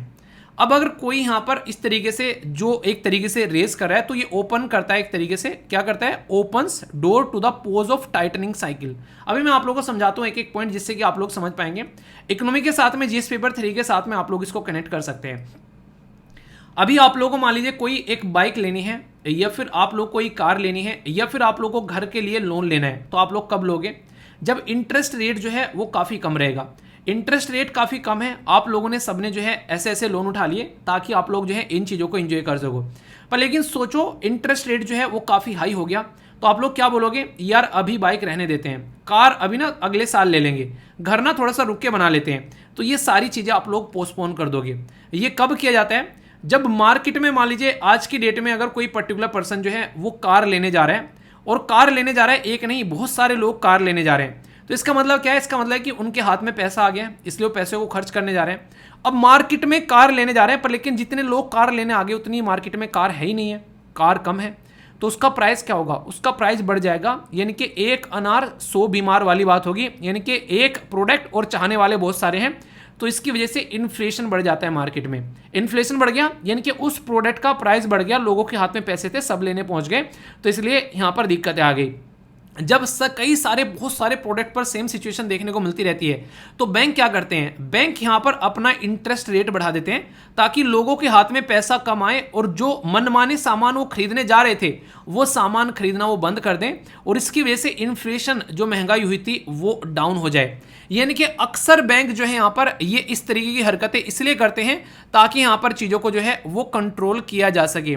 जैसे अभी यहाँ पर इसने जो मनी हाइक की है, इससे फायदा क्या होगा, आप लोग खुद सोचो। आप लोगों के पास में मान लीजिए 1 लाख रुपए हैं, 1 लाख रुपए अगर आप लोगों को इन्वेस्टमेंट करने हैं यहाँ पर बैंक ए के अंदर में, जो कि इंटरेस्ट दे रहा है आप लोगों का 5%, दूसरे बैंक में करने हैं आप लोगों को बैंक बी के अंदर में जो कि इंटरेस्ट दे रहा है आप लोगों को 6%, तो किस में आप लोग इन्वेस्ट करोगे? नॉर्मल सी बात है, अगर रिस्क ना हो तो आप लोग बैंक बी में इन्वेस्ट करोगे क्योंकि ये इंटरेस्ट ज़्यादा दे रहा है। इसी पैटर्न में जब यहाँ पर अगर यूएसए के अंदर में जो कि एक इतनी बड़ी इकोनॉमी है, एक स्टेबल इकोनॉमी है, अगर वहाँ पर उनको अच्छा इंटरेस्ट मिल रहा है तो हमारे देश में से बहुत सारे लोग जो हैं वो भाग भाग कर अमेरिका में जाकर अपने इन्वेस्टमेंट करने स्टार्ट कर देते हैं, जिनको शॉर्ट टर्म इन्वेस्टमेंट बोलते हैं, जैसे कि फॉरेन इंस्टीट्यूशनल इन्वेस्टर FII जिसको आप लोग बोलते हो। तो ये भाग भाग कर इंडिया से जाएंगे और दूसरे देशों में जाकर वो इंडिया से जाएंगे और यूएसए में जाकर इन्वेस्टमेंट करना स्टार्ट कर देंगे। ऐसी चीजें कई बार आप लोगों को देखने को मिलती है। तो अक्सर इन्फ्लेशन को कंट्रोल करने के लिए रिजर्व बैंक या फिर सेंट्रल बैंक क्या करते हैं, वो इंटरेस्ट रेट को इंक्रीज कर देते हैं। ये तो आप लोगों को मैंने बता दिया। पर लेकिन जब इंपैक्ट के बारे में बात करें तो कुछ बेसिक चीजें मैं आप लोगों को बताऊंगा जो कि अलग अलग टाइम से अलग अलग क्वेश्चन यहां से बने हैं, तो थोड़ा सा ध्यान से सुनिएगा। कहने के लिए यहां पर आप लोगों के सामने 6 टॉपिक लिखे हुए हैं, पर 6 के 6 आप लोगों से क्वेश्चन की फॉर्म में भी एग्जाम में बन सकते हैं। जैसे कि बात की जा रही है impact of US Fed reserve hike on Indian economy, हमारे देश के ऊपर में इसका क्या इंपैक्ट यानी कि क्या हमारे ऊपर प्रभाव पड़ेगा, ये आप लोगों को बताना है। कैपिटल फ्लो को हिंदी में क्या बोलते हैं, इसको पूंजी प्रवाह बोलते हैं। ये बात करते हैं कि can lead to reduce the foreign investment in India which can affect the economy. यानी कि जैसा मैंने बताया, अगर आप लोगों के पास में 1 लाख रुपए है, जहां ज्यादा इंटरेस्ट मिल रहा है, कहां पर जाएंगे, हमारे देश में आएंगे या फिर यूएसए में जाएंगे। तो सीधी सीधी बात है कि लोग जो है वो भाग भाग कर यूएसए में जाएंगे। यानी कि जिसका पैसा शॉर्ट टर्म के लिए हमारे देश में लगा हुआ था, वो पैसा निकालेगा, फ्लाइट पकड़ेगा और तुरंत यूएसए में जाकर अपने पैसे को जो है वो इन्वेस्ट करता हुआ नजर आएगा। तो इससे क्या होगा, इससे आप लोग समझिएगा अभी यहां से क्या इंपैक्ट निकलता हुआ नजर आएगा। इससे नेक्स्ट पॉइंट निकलेगा आप लोगों का, नेक्स्ट पॉइंट निकलेगा मतलब बात की जा रही है यहां पर हमारी करेंसी जो है वो डेप्रिशिएट हो जाएगी। डेप्रिशिएट क्यों होगी हमारी करेंसी, किसके कंपेयर में डेप्रिशिएट होगी, अब ये समझिए। जब मार्केट में डॉलर बहुत सारे थे तो डॉलर की वैल्यू काफी थी मार्केट में, हमारे देश के अंदर में एक तरीके से ठेली पर डॉलर बेचे जा रहे हैं लोगों के द्वारा रख रख कर किलो के भाव में, तो डॉलर की वैल्यू कम रहेगी। पर सोचो डॉलर निकल निकल कर बाहर जाने लगेगा, तो डॉलर निकल निकल के बाहर जाने लगा तो डॉलर की कमी आ जाएगी। जब डॉलर की कमी आ गई तो यहां पर एक तरीके से रुपए के कंपेयर में डॉलर की वैल्यू आप लोगों को बढ़ती हुई यहां पर नजर आएगी। तो हमारे लिए ये एक नेगेटिव बात होगी, कहीं ना कहीं हमारा जो रुपी है वो क्या होगा, उसकी वैल्यू जो है आप लोगों को नीचे गिरती नजर आएगी, यानी कि रुपी जो होगा वो डेप्रिशिएट हो जाएगा। तो हमारी रुपी अगर डेप्रिशिएट हो गया उससे हमको क्या दिक्कत पड़ेगी, आप लोग ये समझिए। हम लोग गए सऊदी अरेबिया के पास में कि सऊदी अरेबिया भाई तेल दे दे। सऊदी अरेबिया ने बोला कि हम लोग 50 बैरल का बेसिकली $50 का एक बैरल आप लोगों को देंगे, ठीक है। इंडिया ने बोला ठीक है, हमको कोई दिक्कत नहीं है, काम चल रहा था। पर लेकिन हमारे देश में से यहाँ पर बहुत सारा पैसा निकलकर जो है वो यहाँ पर चला गया और हमारी रुपये की वैल्यू जो है बहुत ज़्यादा डिक्रीज हो गई। पहले अगर बात करें ये जो $50 थे, अगर $50 को मान लीजिए आप लोग रुपये में अगर इसको कन्वर्ट करेंगे, मान लीजिए $50 है, ठीक है, और आप लोग यहाँ पर इसको रुपये में कन्वर्ट कर रहे हैं तो $80 अगर $1 के बराबर माने तो 8 पंजे क्या हो गया, ये हो गया 40, ठीक है। इस तरीके से आप लोग कंपेयर करके देख सकते हैं। तो कितना हो गया, ये 4000 रुपये हो गया, यानी कि अभी हम लोगों को एक बैरल का 4000 रुपये देना पड़ रहा है। पर लेकिन सोचो अभी यहां पर जैसे ये रुपीस जैसे डॉलर निकलकर यूएसए के अंदर में पहुंच गया हमारे देश के अंदर में से, तो क्या हो गया, अब हमारे देश के अंदर में आप लोगों को डॉलर की कमी नजर आएगी। डॉलर की कमी नजर आएगी तो रुपये की वैल्यू डॉलर के कंपेयर में कम हो गई। अब सोचो यहां पर $1 जो है मार्केट में अगर आप लोग जाओगे तो वो मिल रहा है आप लोग को $100 का, यानी कि जो डॉलर 80 का मिल रहा था वो डॉलर 100 का मिल रहा है आप लोगों को। अब सोच के देखो आप लोग यहां पर, अब आप लोगों को 100 का मिल रहा है वो डॉलर, यानी कि जो $50 का आप लोग बैरल लेकर आ रहे थे, अब इसमें 100 से मल्टीप्लाई आप लोगों को करनी पड़ेगी, यानी कि जहां हम लोग एक बैरल खरीदने के 5-4 हजार रुपए दे रहे थे वहां पर अब हम लोगों को 5,000 रुपए देने पड़ेंगे। क्यों, क्योंकि रुपये की वैल्यू कम हो गई है डॉलर के कंपेयर में, हमको तो डॉलर में ही पे करना है, तो 1,000 रुपया एक्स्ट्रा हम लोगों को देना पड़ेगा। तो ये क्या हो गया, ये हमारे देश में जो कहीं ना कहीं जो हम लोग खरीदारी कर रहे हैं उसके ऊपर इंपैक्ट पड़ना हुआ आप लोगों को नजर आ गया। ये एक तरीके से समझ सकते हैं हमारा देश जो है एक तरीके से इंपैक्ट पड़ेगा अगर ऐसे कोई घटना आप लोगों को होती नजर आएगी यूएसए के अंदर में। अब जैसे कि मैंने बोला इससे क्या होगा, हमारे ऊपर बर्डन पड़ना स्टार्ट हो जाएगा। कहीं ना कहीं बोल सकते हैं जहां जहां हम लोग डॉलर में पेमेंट कर रहे हैं वहां वहां हमको महंगा पेमेंट करना पड़ेगा, तेल खरीदने के लिए फिर कुछ भी कर रहे हैं हम लोग। डोमेस्टिक बोरिंग कॉस्ट बढ़ जाएगी, हम लोग उधार लेंगे अगर डॉलर में किससे उधार ले रहे हैं तो हम लोग को कॉस्ट ज्यादा पे करना पड़ेगा। हमारी रुपये की वैल्यू वैसे डिक्रीज हो गई है, वो भी इंपैक्ट पड़ रहा है। स्टॉक मार्केट से लोगों का पैसा निकलना स्टार्ट हो जाएगा, वहां पर इंपैक्ट पड़ेगा। और बैंकिंग इंडस्ट्री जो है इससे कई बार फायदे में जाती है। क्यों, क्योंकि इंटरेस्ट रेट जब बढ़ जाते हैं तो बैंकों के पास में ज्यादा पैसा आता है, ठीक है, तो बैंकिंग इंडस्ट्री को इससे फायदा होता है। ये सारी की सारी स्टेटमेंट देखकर अगर आप लोगों से क्वेश्चन बना दिए जाए, बना क्या दीजिए, पुराने क्वेश्चन पेपर उठाकर देखोगे स्टेट पीसीएस या फिर यूपीएससी के, तो ये जो 5-6 स्टेटमेंट है ना, इनसे घुमा घुमा कर क्वेश्चन पूछे गए। कभी बोलते हैं कि पैसा निकल गया तो कैपिटल फ्लो जो है ऊपर जाएगा, कैपिटल फ्लो नीचे आएगा, रुपी एप्रिशिएट होगा, रुपी डिप्रिशिएट होगा, डोमेस्टिक जो कॉस्ट है वो बोरिंग की वो बढ़ जाएगी, वो घट जाएगी। मतलब यही ऐसे 6 पॉइंट हैं जो आप लोग किसी न किसी जो स्टेटमेंट के तौर पर एग्जाम में देखने को मिल जाएंगे। तो कॉन्सेप्ट अगर क्लियर कर लिया ना एकदम माइंड में, तो भाई साहब फिर कोई दिक्कत लेने की जरूरत नहीं है, कोई लोड लेने की जरूरत नहीं है। तो अगर आप लोगों को ये कॉन्सेप्ट समझ में आ गया कि अच्छा ऐसे ऐसे चीजें होती हैं, अब आप लोग खुद सोचो, अगर आप लोगों ने ये कॉन्सेप्ट समझ लिया कि पैसा देश से जाता है, कोई दूसरा देश अगर ताकतवर देश होता है तो हमारे देश पर क्या इम्पैक्ट पड़ता है, तो सारे उदाहरण माइंड में क्लियर हो गए। अब अगर क्वेश्चन आप लोग पकड़ोगे प्रैक्टिकल तरीके से उस क्वेश्चन का आंसर आप लोग देख रहोगे, तो ये कहते हैं चीजों को सही से तसल्ली में तैयार करके जाना, ठीक है। चलिए कुछ क्वेश्चन देख लेते हैं, कैसे सुना है आप लोगों ने आर्टिकल उसका भी पता चल जाएगा। स्ट्रेट फॉरवर्ड डायरेक्ट क्वेश्चन, ज्यादा तामझाम नहीं जोड़ा, बिल्कुल आसान सा क्वेश्चन पूछ लिया यूपीएससी ने 2021 के अंदर में। बोला कि इंडियन गवर्नमेंट बॉन्ड जो यील्ड है, यानी कि हमारे बॉन्ड की जो एक तरीके से आप लोग पैदावार बोल सकते हैं, जो इन्फ्लुएंस होता है वो किसकी वजह से होता है, वो अच्छा चलेगा बुरा चलेगा। यूएसए का जो फेड रिजर्व है उसके एक्शन से इंपैक्ट होता है। अभी क्या बताया, यस या फिर नो। अगर आप लोगों को पता है यस तो 2 ऑप्शन खत्म हो गए, ठीक है। नेक्स्ट यहां पर बात करें कि action of the reserve bank of India, क्या हमारे बैंक का अगर लेगा कोई स्टेप तो नॉर्मल सी बात है गवर्नमेंट के ऊपर इंपैक्ट पड़ेगा, तो दूसरा भी सही है, ठीक है। नेक्स्ट बात की जा रही inflation and short term interest rate. अगर बात करें इन्फ्लेशन और शॉर्ट टर्म इंटरेस्ट, ये सारी एक दूसरे के साथ में कनेक्टेड है। अगर यहाँ पर इन्होंने बोरोइंग की वो की, वहां से इंपैक्ट पड़ रहा है, हमारे देश में रेपो रेट ऊपर नीचे हुआ उससे इंपैक्ट पड़ रहा है, इन्फ्लेशन इससे डायरेक्ट और इनडायरेक्ट में कनेक्ट है। तो सारी की सारी स्टेटमेंट सही है, बस बेसिक कॉन्सेप्ट आप लोगों का क्लियर होना चाहिए। ऐसे क्वेश्चन एग्जाम में आप लोगों से पूछा गया 2021 के अंदर में। क्वेश्चन डायरेक्ट 2022 में पूछा गया यूपीएससी के द्वारा इसी टॉपिक से। अगर यूएसए अपनी monetary policy US Fed reserve की अगर टाइट करता है तो क्या होता है, बोलता है कि lead to the capital flight, देश में से पैसा निकलकर कहां पहुंच गया, यूएसए में पहुंच गया। बोला ना अभी यहां पर ऐसा ही कुछ, सही है या फिर गलत है बताइए। फर्स्ट स्टेटमेंट सही होगी, इसका मतलब ये गलत हो गया। कैपिटल फ्लाइट में increase the interest cost of the film existing, जो भी यहां पर एक्सटर्नल कमर्शियल बोरिंग, अगर अब आप लोग उधारी लेते हैं तो आप लोगों को ज्यादा पेमेंट करना पड़ेगा, सही या फिर गलत, क्या बताया था अभी, आंसर क्या है, बिल्कुल सही है। दूसरी स्टेटमेंट अगर आप लोगों को पता है सही है, तो यहां पर ये स्टेटमेंट जो है ये गलत होगी। Devaluation of the domestic currency decrease, devaluation decrease होता है, डिवेल्युएशन बढ़ जाता है, रिस्क बढ़ जाता है, घट जाता है, तो ये बिल्कुल अपोजिट स्टेटमेंट दे दी यहां पर। बोला था ना अभी बढ़ जाएगा ना कि घटेगा यहां पर, तो ये स्टेटमेंट यहां पर गलत हो गई। तो देखो टॉपिक अगर ढंग से क्लियर हो तो क्वेश्चन कितनी आसानी से आप लोग सोल्व कर पाते हैं, बस कॉन्सेप्ट क्लियर माइंड में होना चाहिए, फिर देखो कितना मजा आता है कि नहीं, बताओ मजा आया कि नहीं है। एक और क्वेश्चन, यूएसए का जो फेड रिजर्व रेट हाइक करता है तो ऑन द इंडियन इकोनॉमी पर उसका क्या नोट इंपैक्ट, इनके बोला गया कि following is not impacted of Indian economy, तो नहीं कवाली कैटेगरी में यहां पर बोला गया है। तो बोला गया कि led to the reduction in the foreign investment in India, foreign investment India के अंदर में आना रिड्यूस हो जाता है, क्या बोला गया, इंपैक्ट ऑन द ट्रेड जो बैलेंस है, on the capital account deficit, ये आप लोगों को देखने को मिलेगा, लीड टू द सॉरी हिचकी आ गई it can lead to the increase in the borrowing cost in India, हमारी उधारी की कॉस्ट बढ़ जाएगी। बैंकिंग इंडस्ट्री गेट बेनिफिटेड, इससे बैंकिंग इंडस्ट्री एक तरीके से फायदे में रहेगी। तो कौन सी स्टेटमेंट इनकरेक्ट है ये आप लोगों को बताना है। ध्यान से अगर देखोगे सारी चीजें मैंने अभी आप लोगों को पढ़ाई और यहां पर करंट अकाउंट की बात यहां पर की गई है, ठीक है। क्वेश्चन है आप लोगों से, ये तो मैंने आप लोगों को सारी चीजें पढ़ा रखी हैं। अब क्वेश्चन का आंसर कमेंट बॉक्स में देना कि करंट अकाउंट और कैपिटल अकाउंट में क्या डिफरेंस है। देखता हूं कौन सही आंसर इसका देता है, ठीक है। बेसिक बिल्कुल डिफरेंस की बात की जा रही है, क्वेश्चन का आंसर देना, देखता हूं सही आंसर कौन देगा, ठीक है। तो इस तरीके से आप लोग यहां पर देखते हैं कि यूपीएससी के द्वारा क्वेश्चन पूछे गए वो कितने आसान हो गए। सारा कॉन्सेप्ट अगर आप लोगों की समझ में आ गया तो एक एक क्वेश्चन को आप लोग आंसर करते हुए यहां पर नजर आओगे, है कि नहीं है। बताओ कि मजा आया कि नहीं आया आर्टिकल में, ठीक है। तो वही राहुल गांधी जी वाली बात, ये मजा मैं सबको देना चाहता हूं, ठीक है। कॉन्सेप्ट जितने क्लियर रहेंगे उतना ही मजा चीजों को पढ़ने में आएगा।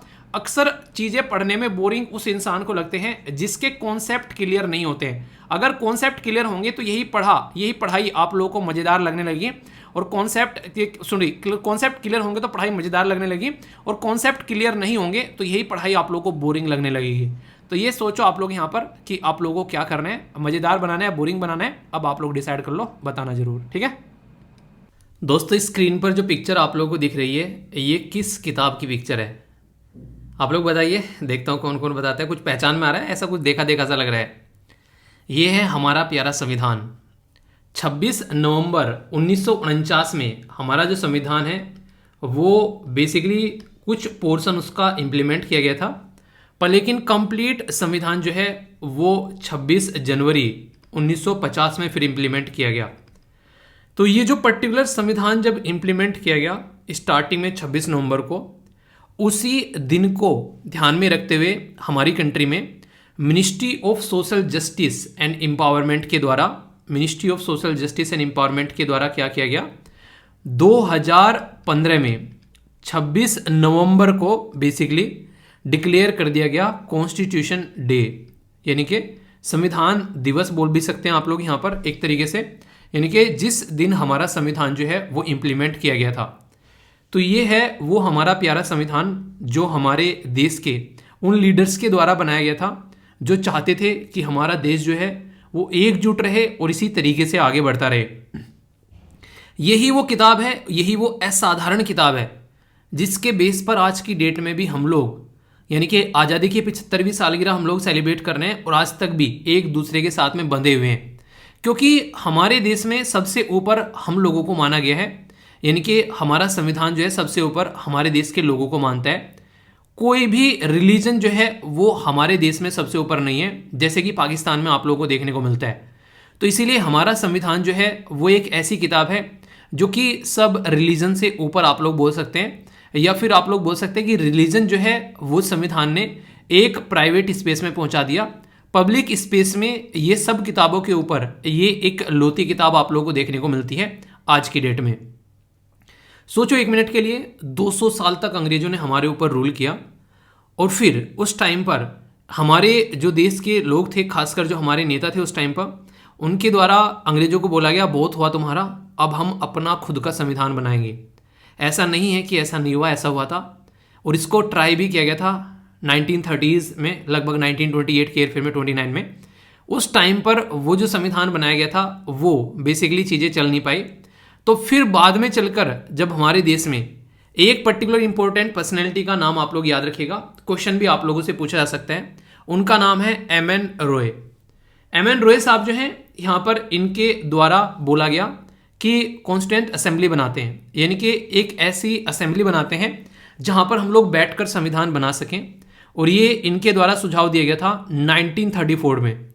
बेसिकली हुआ क्या यहाँ पर, ये सुझाव तो बहुत पहले दे दिया गया था, पर उसके लगभग 12 साल बाद में यहाँ पर कैबिनेट मिशन प्लान आया, और उसके थ्रू यहाँ पर फॉर्मेशन किया गया कॉन्स्टिट्यूएंट असेंबली का। बहुत ही इंपॉर्टेंट है ये, यानी कि आप लोगों से कोई पूछे, कोई बच्चा भी पूछ ले कि भैया आप पॉलिटी पढ़ते हो लक्ष्मीकांत, और ये सब चीज़ें, इतने लेक्चर आपने पढ़ रखे हैं, हमारे देश में कॉन्स्टिट्यूएंट असेंबली का फॉर्मेशन किस पर्टिकुलर जो प्लान के थ्रू किया गया था, तो कैबिनेट मिशन प्लान था 1946 में, 1946 में। इसके थ्रू यहाँ पर ये पर्टिकुलर बॉडी जो है वो बनाई गई थी, जो कि हमारा संविधान कैसा हो उसके ऊपर काम करेगी और उसको बनाने का काम करेगी। ये काफ़ी इंपॉर्टेंट है, अगर आप लोग यहाँ पर देखकर चले। ये पर्टिकुलर जब यहाँ पर बॉडी बनी, इसके अंदर में अलग अलग लोगों को अलग अलग रेस्पॉन्सिबिलिटी, अलग अलग ड्यूटी दी गई कि आप ये काम करेंगे और आप ये काम करेंगे। तो ड्राफ्टिंग कमेटी जो है उसमें टोटल मिलाकर 7 मेंबर थे। सातों के मेंबर नाम आप लोगों के सामने यहाँ पर सबसे इंपॉर्टेंट जो खासकर पूछा जाता है वो होता है कमेटी के हेड। तो ये जरूर याद रखिएगा, तो वो थे भीमराव अंबेडकर जी। तो ये कमेटी के हेड थे यहाँ पर, और इस पर्टिकुलर कमेटी की जो मीटिंग थी, फर्स्ट मीटिंग हुई थी 30 अगस्त 1947 के अंदर में, जो कि यहाँ पर B.R. अंबेडकर यानी कि भीमराव अंबेडकर जी के द्वारा उसको चेयर किया गया था, यानी कि ये इस कमेटी के चेयरपर्सन थे। पर इसका मतलब ये नहीं है कि और सारे पर्सन जो थे वो इतने अच्छे क्वालिफाइड नहीं थे। एक एक पर्सन के बारे में अगर आप लोग जाकर पढ़ोगे तो सारे अपने अपने एरिया के महारथी आप लोग इनको बोल सकते हो, जिनके द्वारा अपने अपने एरिया में महारत हासिल की गई है। तो ये काफ़ी इंपॉर्टेंट है। ये अकेली स्लाइड ऐसी है जो कि आप लोगों को being a citizen of India, भारतीय नागरिक होने के नाते पता होना चाहिए। और अगर पुराने क्वेश्चन पेपर उठाकर देखोगे तो कई सारे क्वेश्चन इसी स्लाइड में से निकले हुए हैं। ठीक है, नेक्स्ट स्लाइड जो है वो इससे भी ज़्यादा इंपॉर्टेंट है। जी हाँ, उसमें आप लोगों को और भी बहुत सारी चीज़ें जानने को मिलेंगी। इससे ज़्यादा तो नहीं बोलूँगा, खैर मतलब इतनी ही इंपॉर्टेंट, कंपेयर नहीं करते, ठीक है, गलत बात होती है। बहुत सारी चीज़ें जानने को मिलेगी। अब हम लोग बात करेंगे अपने संविधान के बारे में। बड़ा ही प्यारा सा एक स्ट्रेट फॉरवर्ड क्वेश्चन पूछा जाता है, यार हमारा संविधान बनाने में कितना टाइम लगा? तो याद रखिएगा 2 साल 11 महीने 18 दिन पूरा ये संविधान बनाने में लगा। जो ये पॉलिटी की किताब आप लोग बोलते हो ना फटाफट खत्म करा दो, ये पर्टिकुलर सिस्टमेटिक वे में जब इसको बनाया गया तो एक टाइम पीरियड लिया गया है, ठीक है, एक ड्यूरेशन लिया गया उसको बनाने में, लगभग 3 साल का। ऐसे ही नहीं बनाया वो हवाबाजी में कि हाँ गए और बैठे और उन्होंने बना दिया। सिस्टमेटिक वे में काम किया गया उसके ऊपर, तब जाकर इतना शानदार संविधान जो है वो आप लोगों के सामने निकल कर आता है। अगर कोई आप लोगों से बात करे हमारे संविधान की ओरिजिनल कॉपी के बारे में, तो याद रखिएगा ना तो उसको टाइप किया गया था किसी के द्वारा और ना ही उसको प्रिंट किया गया था। जी हाँ, उन्होंने अपने हाथों से उसको लिखा था, जैसे आप लोग अपने नोट्स बनाते हो ना खुद से अपने हाथों से लिखे हुए। और जो वो हैंड रिटन कॉन्स्टिट्यूशन था, ताकि वो खराब ना हो, अच्छे से उसको बचा कर रखा जा सके, क्योंकि वो हमारी धरोहर है। तो हीलियम का एक फील्ड केस है, यानी कि जिसके अंदर में हीलियम रखी हुई है, उसके अंदर इसको रखा गया है ताकि ये जैसा का जैसा है ऐसा ही दिखता रहे, इसमें कोई भी दिक्कत न आए, क्योंकि आने वाली जनरेशन भी देखे कि हमारे संविधान निर्माताओं ने ये संविधान लिखा था, तो वो बेसिकली इसको देख सके ओरिजिनल कॉपी को। ये कहाँ पर रखा हुआ है? ये जो पार्लियामेंट की लाइब्रेरी है उसमें आप लोगों को देखने को मिल सकता है अगर आप लोग वहाँ पर विजिट करो तो। प्रेम बिहारी नारायण रायजादा जो है उनके द्वारा एक बोल सकते हैं आप लोग रिटर्न किया गया एक unique copy of the structure of India. उनके द्वारा एक यूनिक कॉपी यहाँ पर बनाई गई। ओरिजिनली अगर बात करें यहाँ पर ये रिटन था इंग्लिश और हिंदी के अंदर में, ये आप लोग याद रखना है। हमारा संविधान के बारे में एक कहावत बड़ी प्रचलित है, कई सारे लोग बोलते हैं कि ये संविधान जो है वो कॉपी किया गया है, पर लेकिन कॉपी वर्ड यूज करना जो है वो बड़ा ही यहाँ पर गलत होगा। यहाँ पर यूज क्या किया जाता है, वर्ड यूज किया जाता है बोरोड, यानी कि उधार लिया गया है। उधार मतलब हम लोगों ने वहां से कॉपी नहीं किया है, ऐसा कैसे उठा के नहीं, हमने अपने यहाँ पर संविधान के अंदर में फंडामेंटल राइट है तो ऐसे ऐसे कैसे उठा के डाल दिए। यूएसए के अंदर में जो फंडामेंटल राइट है, हमारे कंट्री के अंदर जो फंडामेंटल राइट है, उनमें डिफरेंस नजर आएगा आप लोगों को। डीपीएसपी जो हमारे देश के अंदर में है, जिस जिस देश से हम लोगों ने जो भी लिया है वो ऐसा का ऐसा ही कॉपी नहीं मार दिया है, हम लोगों ने अपने देश में हमारी सिचुएशन को समझते हुए उसके अंदर चेंजेस किए हैं, तब जाकर उसको इंप्लीमेंट किया गया है। तो दुनिया में जिसका भी संविधान बेहतरीन था, जैसे Britain, Ireland, Japan, USA, south Africa, Germany, Australia, Canada, जहां जहां से जो जो चीज जो है काम काम की लगी, वो सारी की सारी चीजें जो हैं वो हम लोगों ने वहां से उठाई और देखा कि हमारे देश में हम लोग इसको कैसे इंप्लीमेंट कर सकते हैं, और वो सारी की सारी चीजें जो हैं वो हम लोगों ने अपने संविधान के अंदर में इंक्लूड कर दी। वो संविधान है जो आज की डेट में आप लोगों को देखने को मिलते हैं। तो बोल सकते हैं कि वो संविधान एक फ्रूट जूस है, यानी कि सारे अलग अलग फ्रूट उसके अंदर आ चुके हैं। अब वो एक प्रॉपर बैलेंस डाइट है हमारा संविधान, इस तरीके से उसको बनाया गया है। एक बेहतरीन डॉक्यूमेंट है वो आप लोगों के सामने, जो कि आज तक भी हम लोगों को एक साथ में संजोए हुए है। सबसे ज्यादा जो चीजें इसके अंदर कहां से लेगी, तो जो बेसिक स्ट्रक्चर है संविधान की, वो गवर्नमेंट ऑफ इंडिया एक्ट से आई, जो कि एक तरीके से आप लोग बोल सकते हैं हमारा संविधान जो कि सिस्टमेटिक वे में लिखा गया है। वर्ल्ड में लेंथीएस्ट कॉन्स्टिट्यूशन आप लोगों को देखने को मिलेगा, यानी कि जो सिस्टमेटिक वे में लिखा गया है, इतना लंबा संविधान ये हमारे देश का आप लोगों को नजर आएगा। Federal system with unitary feature, यानी कि फेडरल सिस्टम भी है और यूनिटरी भी है। कैसे?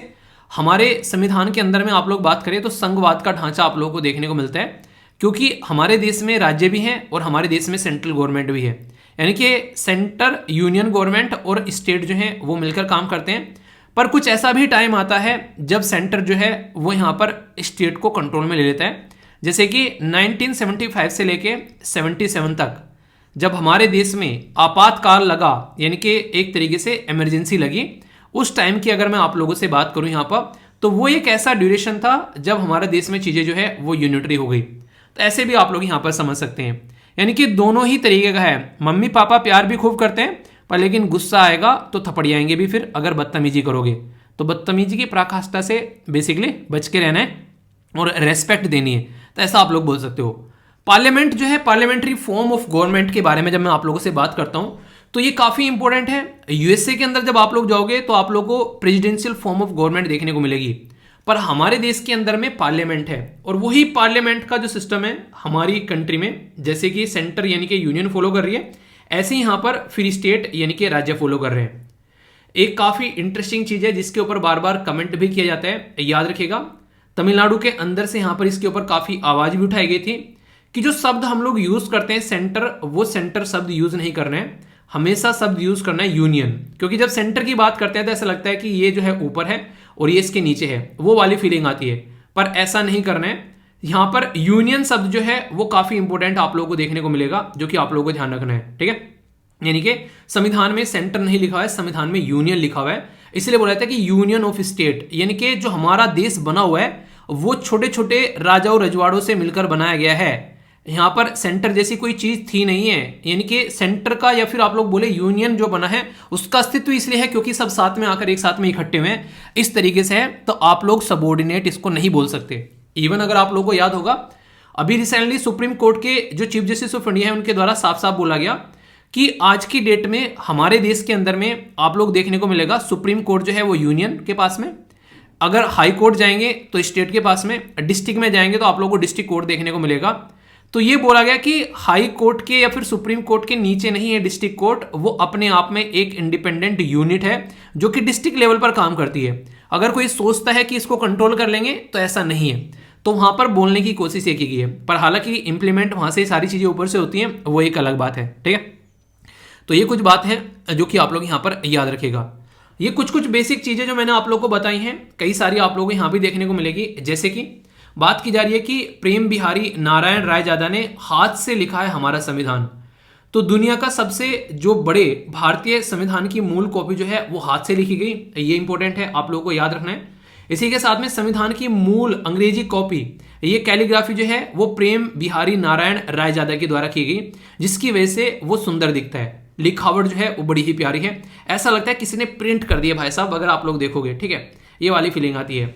हमारे संविधान की जो मूल कॉपी है अंग्रेजी में, जिसका हिंदी का फिर अनुवाद किया गया, क्योंकि हमारे देश में मैक्सिमम लोग जो हैं वो हिंदी भाषी आप लोगों को देखने को मिलते हैं, तो इसलिए उसका हिंदी में अनुवाद किया गया। तो ये काफी इंपॉर्टेंट टॉपिक है अपने ही आप में, जो कि आप लोगों को पता होना चाहिए। एक क्वेश्चन मैं आप लोगों से पूछूंगा, जब संविधान लिखा गया था उसमें सेक्युलर वर्ड नहीं था, ठीक है, कौन सा संविधान में संशोधन करके हमारे देश के संविधान में द वर्ड सेक्युलर जो है वो ऐड किया गया, ये बताइए, देखता हूं कौन कौन बताता है। बहुत ही डिटेल में मैंने आप लोगों को पढ़ाई थी ये सारी चीजें पॉलिटी के अंदर में, ठीक है। जो ये सारी फैक्ट्स हैं कि 3 साल बनने में लगे, पर इन रियलिटी 2 साल 11 महीने 18 दिन लगे। और आज की डेट में जो ओरिजिनल कॉपी है वो कहाँ पर रखी हुई है, वो रखी हुई है हमारी कंट्री के अंदर में, पार्लियामेंट के अंदर में। जो हीलियम का ये केस आप लोगों को देखने को मिलेगा इसके अंदर में, ताकि वो खराब ना हो, ठीक है। तो हीलियम भरी हुई है यहाँ पर इसको प्रोटेक्ट करने के लिए। तो ये भी एक फैक्ट्स है, ये भी कुछ ऐसे फैक्ट्स हैं जो कि आप लोगों से पूछे जा सकते हैं, ठीक है। बाकी बेसिक इन्फॉर्मेशन, कितना पोर्शन जो है वो हम लोगों ने इंप्लीमेंट किया, तो याद रखिएगा ये 26 नवंबर 1949 में हम लोगों ने इनिशियल किया इसको, पर फाइनल जो है फिर आगे चलकर इसको इंप्लीमेंट किया गया। कॉन्स्टिट्यूएंट असेंबली के टोटल मिलाकर 11 सेशन आप लोगों को देखने को मिले, जो कि 14 से 26 नवंबर 1949 और इसी के साथ में 26 नवंबर जो यहाँ पर बात करें, जो सेशन थे 11 सेशन जो थे, इसके जो सेशन है अगर बात कीजिए यहाँ पर 11 सेशन 14 से लेकर 26 नवंबर के देखने को मिला यहाँ पर, जिसमें संविधान को इंप्लीमेंट किया गया फाइनल ड्राफ्ट कॉन्स्टिट्यूएंट असेंबली के द्वारा। तो ये फाइनल जो इसकी 11th ये यहाँ पर सेशन था कॉन्स्टिट्यूएंट असेंबली का, यानी कि 11 बार यहाँ पर मिले, 1 और 1 11, ठीक है। तो याद रखना इंपॉर्टेंट है यहाँ पर ये नंबर भी। अगर बात करें क्या हमारे संविधान में संशोधन किए गए हैं, जैसा संविधान बनाया था वैसा ही संविधान आज की डेट में भी है, या फिर उसमें कुछ बदलाव हो चुके हैं।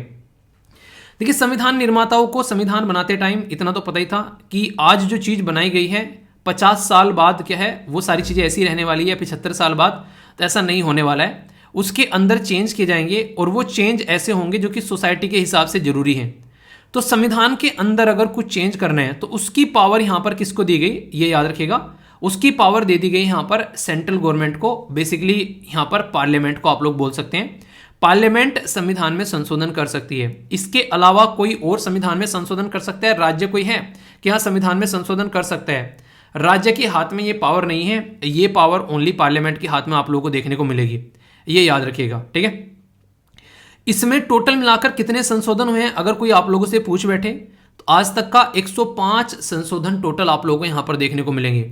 ये काफी इंपॉर्टेंट बन जाता है। अगर बात करूं मैं खासकर लास्ट के जो 6-7 हैं उनके बारे में आप लोगों को जरूर पता होना चाहिए, वो इतना इंपॉर्टेंट है कि आप लोग अंदाजा भी नहीं लगा सकते, डायरेक्ट क्वेश्चन आप लोगों से पूछ लिया जाएगा। और कुछ तो ऐसा भी है जो रेगुलरली फिर से भी न्यूज में यहां पर आ रहा है, जैसे कि 99th जो संविधान में संशोधन किया गया था उसमें हमारे देश में नेशनल जुडिशियल अपॉइंटमेंट कमीशन, जिसको NJAC बताते हैं, ये बनाया गया था। और यहां पर ये इसलिए बनाया गया था ताकि हमारे देश में जो है जब सुप्रीम कोर्ट हाई कोर्ट के अंदर में अपॉइंटमेंट की जाए, ट्रांसफर किया जाए, उसको एक पर्टिकुलर बॉडी के थ्रू किया जाए, ना कि ओनली सुप्रीम कोर्ट का कोलेजियम सिस्टम जो है वो काम करे। यहाँ पर कोलेजियम सिस्टम में आज के डेट में टोटल मिलाकर 5 मेंबर होते हैं, चीफ जस्टिस ऑफ इंडिया, बाकी के 4 सीनियर मोस्ट जज, वो डिसाइड करते हैं कि किसका अपॉइंटमेंट किया जाना है। तो ये डिसीजन जो है उनके हाथ से हटाकर एक पर्टिकुलर कमीशन को दिया गया और यहां पर बोला गया कि अब ये करेगा सारा काम। पर लेकिन इस पर्टिकुलर अमेंडमेंट को सुप्रीम कोर्ट ने स्टक डाउन कर दिया, बोला कि ये इंडिपेंडेंसी को हर्ट कर रहा है। अगर सेंट्रल गवर्नमेंट यहां पर पावर में आ जाएगी इसको अपॉइंटमेंट करने के लिए तो हमारी इंडिपेंडेंसी जो है वो हर्ट हो जाएगी। यहां पर कहीं ना कहीं दिक्कतें देखने को मिल सकती है, क्योंकि संविधान को इंटरप्रिटेशन यानी कि आप लोगों को समझाने का जो काम करता है वो सुप्रीम कोर्ट ही करता है। और आप लोगों को मैंने कई बार बताया भी है, आर्टिकल 145 यानी कि आर्टिकल 145 इसमें पावर दे रखी है कि आप लोग आर्टिकल 145 के तहत पर्टिकुलर कॉन्स्टिट्यूएंस कमेटी बना सकते हैं यहाँ पर, जो कि उस पर्टिकुलर मैटर को देखेगी, फिर बेंच बना सकते हैं, बेंच बोला जाए तो, जिसकी मिनिमम संख्या उसके अंदर 5 रहेगी, उससे ऊपर ही रहनी है, और वो देखेगी कि ये संविधान के हिसाब से चल रही है चीजें या फिर नहीं। तो उन्होंने बोला कि ये हमारी इंडिपेंडेंसी को हर्ट कर रहा है, हमारी जो बेसिक स्ट्रक्चर है एक तरीके से उसको हर्ट कर रहा है, इसलिए हम लोग इसको नल एंड वॉइड करार देते हैं। इसको स्टक डाउन कर दिया गया सुप्रीम कोर्ट के डिसीजन के द्वारा। तो 99th अमेंडमेंट जो है वो ठंडे बस्ते में पड़ा हुआ है, पर लेकिन फिलहाल अभी यहाँ पर इसके बारे में बात की जा रही है फिर से कि हमको एनजेसी को लेकर आना चाहिए, क्योंकि कोलेजियम सिस्टम जिसके थ्रू अपॉइंटमेंट होता है वो सही नहीं है। उसके अंदर कई सारी त्रुटियां बताई जाती हैं कि जजों के बेटे ही जज बन रहे हैं, एक नेपोटिज्म देखने को मिल रहे हैं वहाँ पर, भाई भतीजावाद, वो सारी चीज़ें, तो कई बार क्वेश्चन मार्क लगाए जाते हैं उसके ऊपर। तो इसलिए यहाँ पर जरूरी है। एक इंटरेस्टिंग चीज़ मैं आप लोगों को बताऊँ, जब जब सेंट्रल गवर्नमेंट या फिर यूनियन गवर्नमेंट जो है वो पावरफुल होगी, तब तब जुडिशरी जो है वो दबकर रहेगी, और जब जब जो सेंट्रल गवर्नमेंट या यूनियन गवर्नमेंट जो है वो पावरफुल नहीं होगी, तब तब जुडिशरी आप लोगों को पावरफुल देखने को मिलेगी। यानी कि वो अपने हाथ में रेस्पॉन्सिबिलिटी ले लेती है उस टाइम पर जब जब यहाँ पर ये चीज़ें देखने को मिलती है। तो इसलिए काफ़ी इंपॉर्टेंट है ये पता रखना आप लोगों को, ठीक है। 100th जो अमेंडमेंट किया गया ये था फर्स्ट शेड्यूल टू कॉन्स्टिट्यूशन, जो यहाँ पर 2015 में किया गया, जिसमें यहाँ पर हमारे देश के अंदर में जो बांग्लादेश के साथ में हम लोगों ने एक लैंड एग्रीमेंट था वो साइन किया, जिसमें कई सारे एरिया हम लोगों ने बांग्लादेश को दिए और कई सारे एरिया बांग्लादेश से लिए। दुनिया में उदाहरण दिया जाता है इस पर्टिकुलर अमेंडमेंट का, क्योंकि इतनी शांति में जमीन देना और जमीन लेना ये इंटरनेशनल लेवल पर देखने को नहीं मिलता है, गर्दनें कट जाती हैं, ये आप लोग याद रखिएगा। 101वां संविधान में संशोधन, ये कन्यादान किया गया जीएसटी के नाम का 101 रुपये का, तो ये काफ़ी इंपॉर्टेंट है जो आप लोगों को याद रखना है।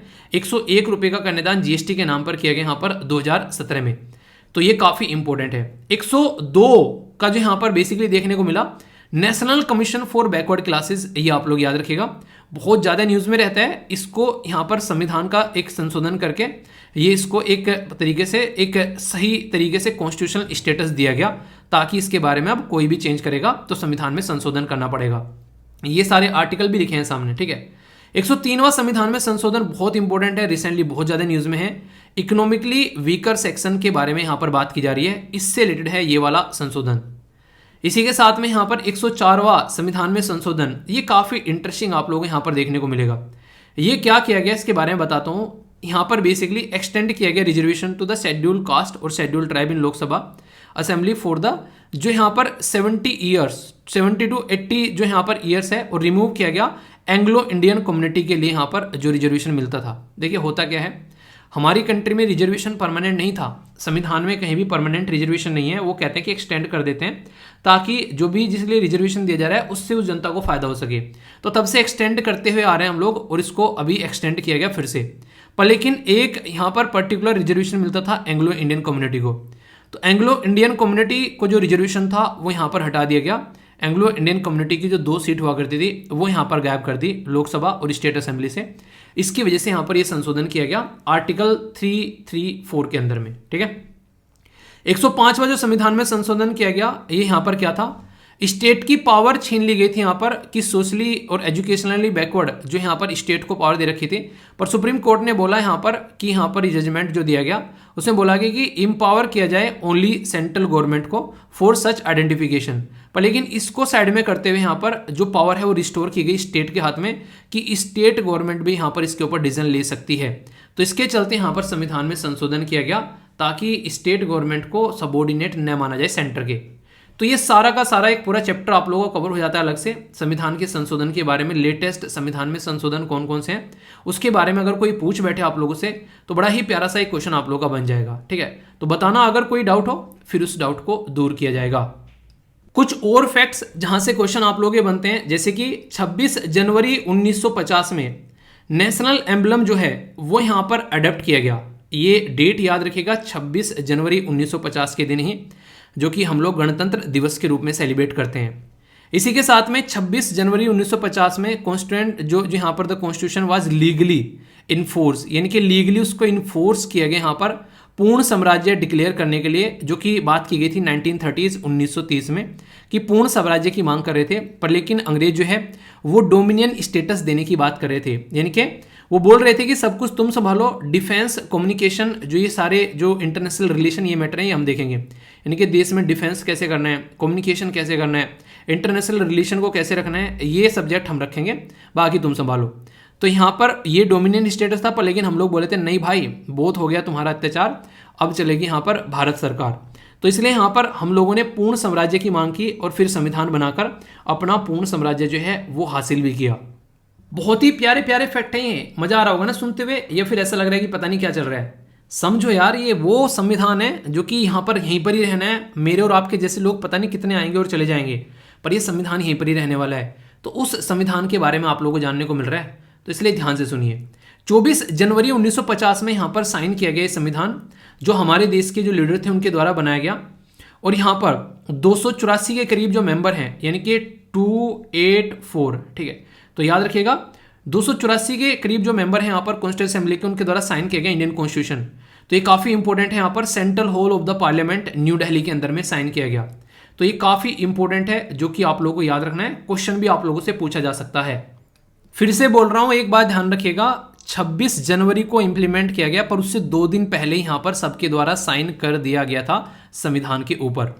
कोई भी चीज स्टार्टिंग में बिल्कुल परफेक्ट नहीं बनती है, पहले आप लोग स्टार्ट करो, उसके अंदर चेंज होकर फिर वो एक सही शेप में आती है। 2000 के करीब अमेंडमेंट जो है वो बनाए गए फर्स्ट ड्राफ्ट में जो तैयार किया गया था, ये याद रखिएगा, ठीक है।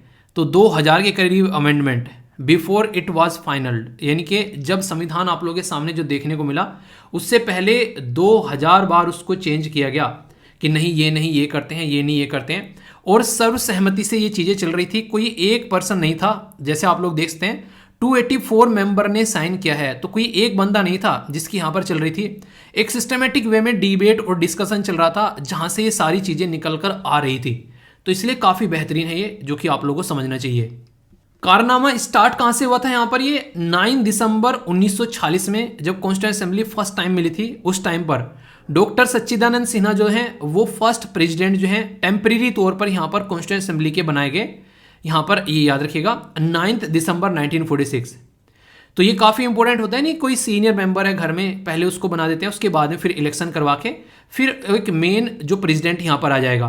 तो सेरेमनी के तौर पर आप लोग बोल सकते हैं डॉक्टर सच्चिदानंद सिन्हा जी का नाम आप लोगों को पता होना चाहिए। संविधान जो इतना खूबसूरत देखने को मिलता है, इसके लिए प्रॉपर डेकोरेशन इसकी की गई है यहाँ पर, जो यहाँ पर लोग आए थे शांति निकेतन से। तो यहाँ पर आप लोग याद रखिएगा, जिसमें जो इंपॉर्टेंट पर्सनैलिटी थे, जैसे शांति निकेतन, ठीक है, जो शांति निकेतन से थे यहाँ पर जो इंपॉर्टेंट पर्सनैलिटी, जिसमें बेहोर राम मनोहर सिन्हा, इसी के साथ में नंदलाल बोस। तो ये शांति निकेतन से कनेक्टेड थे, जिनके द्वारा यहाँ पर सिस्टमेटिक वे में इसके ऊपर डेकोरेशन की गई हमारे संविधान के ऊपर। जो इतना प्यारा सा संविधान ये आप लोग को देखने को मिलता है, तो ये याद रखिएगा आप लोग। यहाँ पर ऐसे नहीं कि हवा हवा में चीज़ें हो गई हैं, एक सिस्टमेटिक वे में एक एक पेज के ऊपर काम किया गया है। इसी के साथ में यहाँ पर बोला गया है हमारा संविधान जो है वो दुनिया में लॉन्गेस्ट कॉन्स्टिट्यूशन आप लोगों को देखने को मिलता है इन द वर्ल्ड। क्यों? प्रियम्बल के अंदर अगर आप लोग जाओगे, जिसको प्रस्तावना आप लोग बोलते हैं, उसके अंदर आप लोगों को 22 पार्ट देखने को मिलेंगे। टोटल मिलाकर 448 के करीब आर्टिकल, 12 शेड्यूल, 5 अपेंडिक्स और 115 यहाँ पर पुराने हैं ये, हालांकि थोड़ा सा डेटा फिलहाल यहाँ पर कितने हो चुके हैं अभी, जो मैंने आप लोगों से अमेंडमेंट बताए थे यहाँ पर, तो ये अपेंडिक्स, और यहाँ पर 105 है, सॉरी ये तो 115 गलत लिखा है यहाँ पर, 105 अमेंडमेंट्स आप लोगों को यहाँ पर देखने को मिले। 105 गलत कर दिया यहाँ पर ये, ठीक है, तो ये प्रिंटिंग गलत हो रखी है यहाँ पर। तो ये सारे अमेंडमेंट आप लोग यहाँ पर देख सकते हैं। यानी कि कहने का मतलब यहाँ पर ये है कि ये इस तरीके का है हमारा संविधान।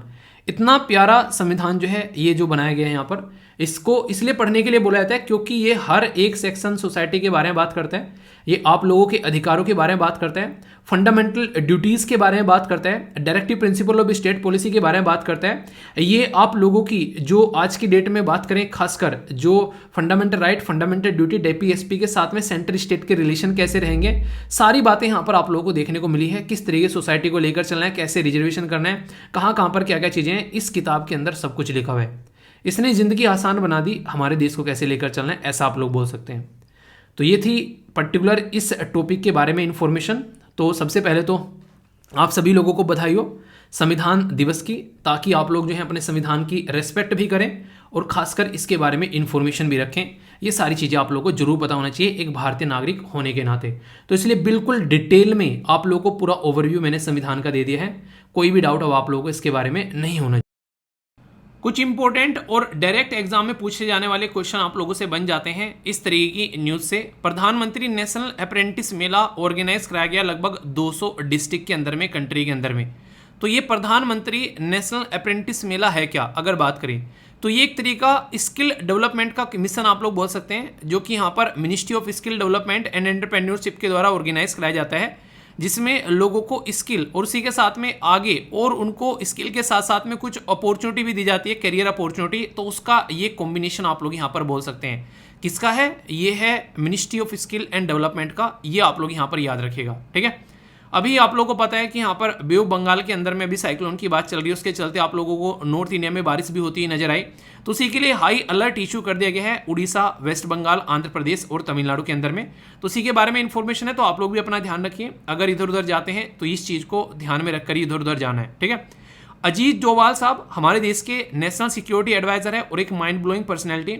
ये यूएसए, सऊदी अरेबिया और यूएई के साथ में डिस्कस कर रहे हैं कि कैसे रेल लिंक वेस्ट एशिया को कनेक्ट करने के लिए बनाया जा सकता है। इसमें जो इंडियन की एक्सपर्टीज़ है रेलवे में, उसको यूज़ करने की बात इनके द्वारा की जा रही है, क्योंकि रेलवे का एक बहुत ही शानदार नेटवर्क आप लोगों को हमारे देश में देखने को मिलता है, ठीक है। जो कोई रेलवे में ट्रैवल करते हैं, आप लोगों ने देखा होगा कई सारे देश की पॉपुलेशन इतनी नहीं है जितने हमारे देश में लोग रेलवे में ट्रैवल करते हैं, ऐसा आप लोग बोल सकते हैं कई बार, तो ठीक है। तो ये काफ़ी इंपॉर्टेंट है जो कि आप लोग याद रख सकते हैं। जब एशिया के बारे में आप लोगों से बात की जाती है तो आप लोग यहाँ पर इस तरीके से अपने पर्टिकुलर मैप के ऊपर चीज़ों को एक तरीके से आप लोग ये एक कोऑर्डिनेट खींचकर आप लोग इसको यहाँ पर देख सकते हैं। ये हो गया ईस्ट, ये हो गया वेस्ट, ये हो गया नॉर्थ और ये हो गया साउथ, ठीक है। तो यहाँ पर जब वेस्ट एशिया के बारे में बात करते हैं तो ये रीजन आप लोगों को यहाँ पर देखने को मिलता है। इधर आप लोगों को सेंट्रल एशिया देखने को मिल जाता है।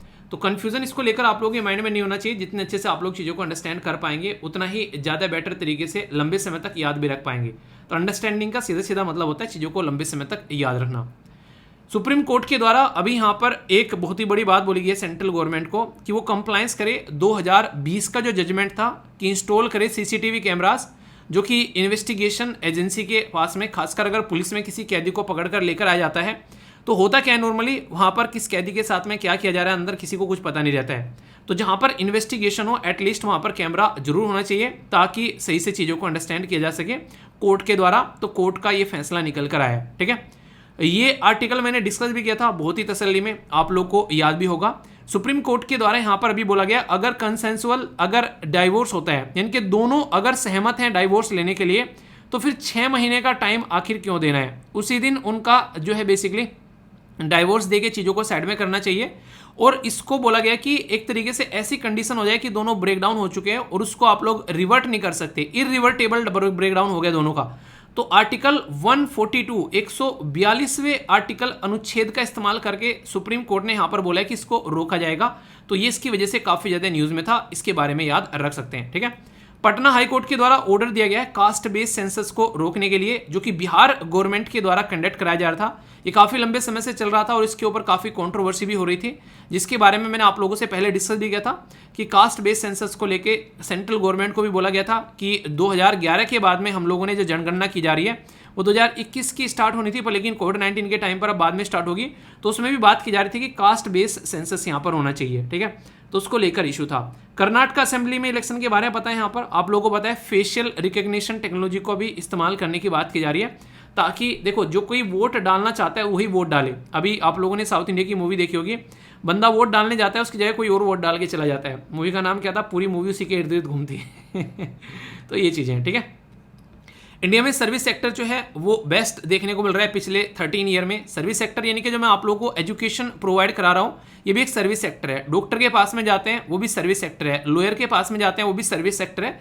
तो ये सर्विस सेक्टर की कैटेगरी में आता है। तो ये अच्छा खासा बढ़ रहा है हमारे देश के अंदर में, ठीक है, क्योंकि स्किल्ड लोग आप लोगों को आजकल देखने को मिलते हैं जो कि पहले नॉर्मली ऑनलाइन नहीं रहते थे, वो भी आज की डेट में ऑनलाइन आकर अपनी स्किल जो है वो लोगों को प्रोवाइड करा रहे हैं। यूएस फेड रिजर्व के बारे में बात करें तो उसके द्वारा अनदर 25 बेसिस पॉइंट यहाँ पर बढ़ाया गया। तो इसके बारे में आप लोग याद रखते हैं, जो कि आर्टिकल भी मैंने आप लोगों से डिस्कस किया था। आगे बात करें तो आरबीआई क्या याद रखिएगा, department of economic and policy research adapt कर रहा है क्लाइमेट चेंज कोस्ट जो भी होती है। देखो क्या होता है, कई बार आप लोगों को देखने को मिलेगा, हम लोग वैसे तो काउंट कर लेते हैं कि देश की ग्रोथ इतनी होगी, ये होगा वो होगा, इन रियलिटी में, पर लेकिन इम्पैक्ट क्या होता है जब हमको पता चलता है कि अच्छा यार ये चीज़ें होनी थी और ये हो गई। तो कई सारे ऐसे इश्यूज रहते हैं जिसके ऊपर हम लोग को काम करने की जरूरत है। तो उसी के बारे में बात की जा रही है कि हाँ कहीं बाढ़ आ गई, कहीं साइक्लोन आ गया, कहीं सूखा पड़ गया, तो उसको हम लोग काउंट करने की जरूरत है। उसके बारे में बात की जा रही है। क्लाइमेट चेंज की कॉस्ट भी हम लोग को काउंट करनी पड़ेगी और बोला गया 2030 तक का 85.6 लाख करोड़ यहाँ पर देखने को मिलेगी, जो कि बड़ा नंबर है। चाइना की गोद में न बैठ जाए बांग्लादेश जाकर, इसलिए साउथ कोरिया ने यहाँ पर ये 3 बिलियन की फाइनेंसिंग सपोर्ट प्रोवाइड कराई है ताकि यहाँ पर मेट्रो, सीएनजी, रेलवे सिग्नलिंग की जा सके। कहीं ना कहीं आज की डेट में यूएसए जो है वो चाइना की एक तरीके से पंख कुतरने की कोशिश कर रहे हैं इस तरीके की चीज़ों को इंप्लीमेंट कर वर्ल्ड गोल्ड काउंसिल के द्वारा बताया गया कि 17% जो है डिमांड कम हुई है। ये मैंने डिस्कस किया था आप लोगों से। हमारे देश में अगर बात करें किसकी, तो वह है सोने की, ठीक है। तो नहीं कि एक तरीके से अभी मैंने बोला था उस दिन कि आप लोगों से जब सोने के बारे में बात की थी तो याद है वो कि यहाँ शादियाँ कम हो गई हैं। स्पोर्ट के बारे में बात करें तो सबसे पहले यहाँ पर बात की जा रही है Indian archery man and women team के द्वारा 12 गोल्ड मेडल यहाँ पर जीते गए। इन 12 मेडल जीते गए इंक्लूडिंग 5 गोल्ड, ठीक है। तो ये याद रखिएगा, ये ताशकंद यानी कि उज्बेकिस्तान के अंदर में यहाँ पर देखने को मिले। एशिया वर्ल्ड कप यहाँ पर चल रहा था, बेसिकली एक वर्ल्ड लेवल की टूर्नामेंट थी आर्चरी के फील्ड में, ठीक है। तो शानदार परफॉर्मेंस यहाँ पर देखने को मिली। इसी के साथ में 2 इंपॉर्टेंट पर्सनैलिटी के, देखिए जो भी पर्सनैलिटी है उनके नाम याद रखते हैं, आने वाले टाइम में आप लोगों से पर्सन इन न्यूज़ में पूछे जा सकते हैं, ठीक है। तो अविनाश और इसी के साथ में पारुल, दोनों के द्वारा यहाँ पर ये 5000 मीटर का नेशनल रिकॉर्ड जो है वो ब्रेक किया गया। ये बेसिकली किसके बारे में, ये है राउंड रनिंग ट्रैक फेस्टिवल के बारे में, ठीक है। तो दोनों यहाँ पर है, इनके द्वारा बहुत ही शानदार परफॉर्मेंस यहाँ पर दिखाई गई, ठीक है। एशियन वेट लिफ्टिंग चैंपियनशिप, तो इसमें एक इंपॉर्टेंट पर्सनैलिटी है जिनके बारे में मैंने आप लोगों से पूछा भी था। ये मुझे लग रहा है कि शायद ऐसे होंगे, मतलब 20-22 साल का एक बंदा है। शानदार परफॉर्मेंस दी जा रही है और वो भी नॉर्थ ईस्ट से निकल कर आते हैं, ठीक है। मतलब समझो कि जहाँ पर रिसोर्सेज की कमी है वहाँ से निकल कर आ रहे हैं। नाम है इनका जेरिम लार्निंग, ठीक है। तो जेरिम लाल रिनुंगा, ठीक है। तो इनका नाम आप लोग याद रखिए।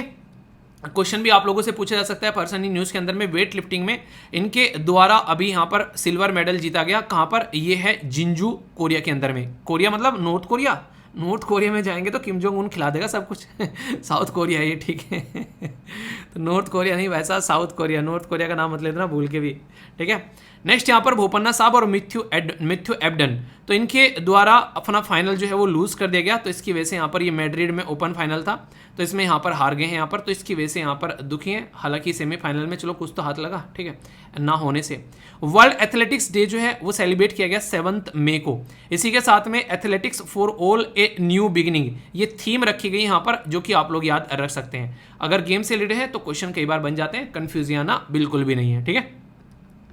क्वेश्चन है बड़े ही प्यारे इंपॉर्टेंट, यानी कि कौन बनेगा छोटू करोड़पति। छोटे छोटे क्वेश्चन है पर लेकिन इंपॉर्टेंट है, डायरेक्ट क्वेश्चन पूछ ले आते हैं। प्राइम मिनिस्टर नरेंद्र मोदी साहब के द्वारा लॉन्च किया गया 9 campaign under the inclusive development. ये इंक्लूसिव डेवलपमेंट यानी कि समावेशिक विकास, यानी कि सबका साथ सबका विकास थीम पर किस स्टेट के अंदर में, जम्मू कश्मीर, गुजरात, मध्य प्रदेश या फिर आसाम। सही आंसर क्या है ये बताना है। कौन सी कंट्री के द्वारा डेवलप किया गया GRX810 ए 3D प्रिंटर, ये आप लोगों को बताना है। इजराइल, चाइना, यूएसए या फिर इंडिया, किसके द्वारा ये कारनामा किया गया है। बोला गया कि किस, अगर बात करें यहाँ पर which case is famous for, ये basically definition of the basic structure of the constitution, कौन सा केस फेमस है, ये अभी यहाँ पर उसको पूरे 50 साल पूरे हुए। तो यहाँ पर गोलकनाथ, सीसी के साथ में यहाँ पर बात की जा रही है शंकरी प्रसाद, यहाँ पर AK गोपालन या फिर केशवानंद भारती केस। सही केस का नाम बताइए और किस ईयर में आया था ये भी आप लोगों को बताना है, ठीक है। थीम क्या थी जो world UNESCO on world book day की, तो यहाँ पर indigenous language, read so you never feel alone, to share a story, reading it is my right.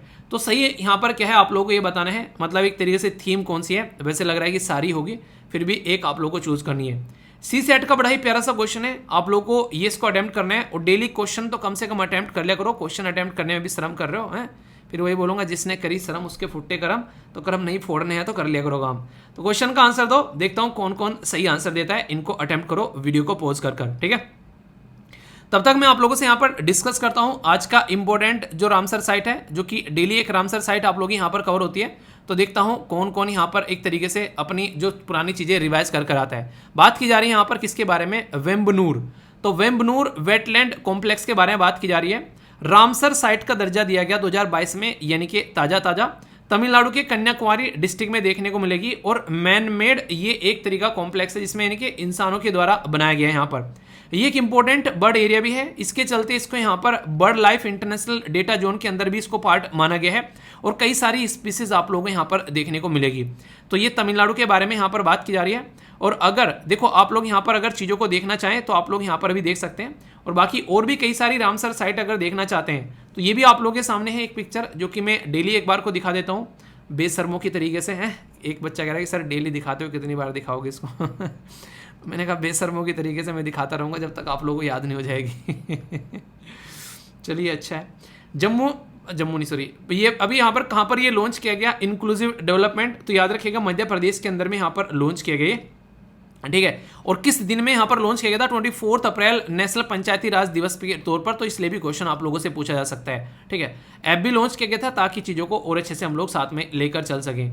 ये किसका है? ये यूनाइटेड स्टेट ऑफ अमेरिका का है, टेक्नोलॉजी के फील्ड में अच्छी परफॉर्मेंस दे रहे हैं। तो 3D प्रिंटिंग के बारे में बात की जा रही है, तो डायरेक्ट आप लोगों से पूछा सकता है क्या है ये, सैटेलाइट है या फिर कोई एयरक्राफ्ट है? तो ये एक 3D प्रिंटर, ठीक है। नेक्स्ट यहाँ पर बात की जा रही है केशवानंद भारती केस के बारे में। आप लोगों को पता है कि 24 अप्रैल 1973, तो ये केस आप लोग जरूर याद रखिएगा। डायरेक्ट आप लोगों से क्वेश्चन पूछा जा सकता है। बेसिक स्ट्रक्चर का कॉन्सेप्ट इसी केस से निकल कर आया संविधान के अंदर में, और बोला गया कि सब कुछ चेंज कर लो संविधान का, पर बेसिक स्ट्रक्चर चेंज नहीं करने देंगे भैया तुमको। ये बातें खुद बोलेगी, जिसकी वजह से बहुत ज़्यादा न्यूज़ में भी उस टाइम पर आया था और अभी भी बार बार न्यूज़ में देखने को मिलता है। थीम है यहाँ पर इंडिजिनस, जो बेसिकली लैंग्वेज, इंडिजिनस मतलब एक तरीके से स्वदेशी भाषाएं। तो 23 अप्रैल को यहाँ पर डे देखने को मिला और इसकी थीम काफ़ी इंपॉर्टेंट थी, तो इसलिए क्वेश्चन बन सकता है, ठीक है। ये क्या है? ये है आप लोगों का सी सेट का क्वेश्चन। आंसर क्या है? आंसर है इसका ए, तो ये वाला आंसर होगा। नहीं यकीन आ रहा है तो अटेम्प्ट करके देख लो, उसके बाद में बात करना, ठीक है। अटेम्प्ट कर लो, चलो। आइए अब आप लोगों का फेवरेट सेशन, जो कि बोलता है कि सर ये तो बहुत ही फेवरेट है, किसने इंग्लिश सीख ली है ये बताओ, कौन रिवीजन करता है ये बताओ। बात की जा रही है पहले शब्द के बारे में, एनडीए, सीडीएस, एसएससी, बैंकिंग, या फिर जहां भी आप लोगों के लिए इंपॉर्टेंट है, खासकर इंग्लिश अगर बोलना समझना भी चाहते हैं तो शब्द पता होने चाहिए। इंट्रिकेट का मतलब क्या होता है? वेरी कॉम्प्लिकेटेड, एक तरीके से यहाँ पर बात की जा रही है जटिलता के बारे में, बहुत ही पेचीदा कुछ हो जाए तो यहाँ पर इसको आप लोग कॉम्प्लिकेटेड भी बोलते हो कई बार कि यार ये क्या हो गया है, ठीक है। तो इसको आप लोगों को समझना पड़ेगा। तो ये है इंट्रिकेट वर्ड, आप लोग यूज कर सकते हो। कॉम्प्लेक्स बोलते हैं ना, तो अब से इंट्रिकेट वर्ड यूज करना, ठीक है। तो काफी प्यारा शब्द है यहाँ पर ये।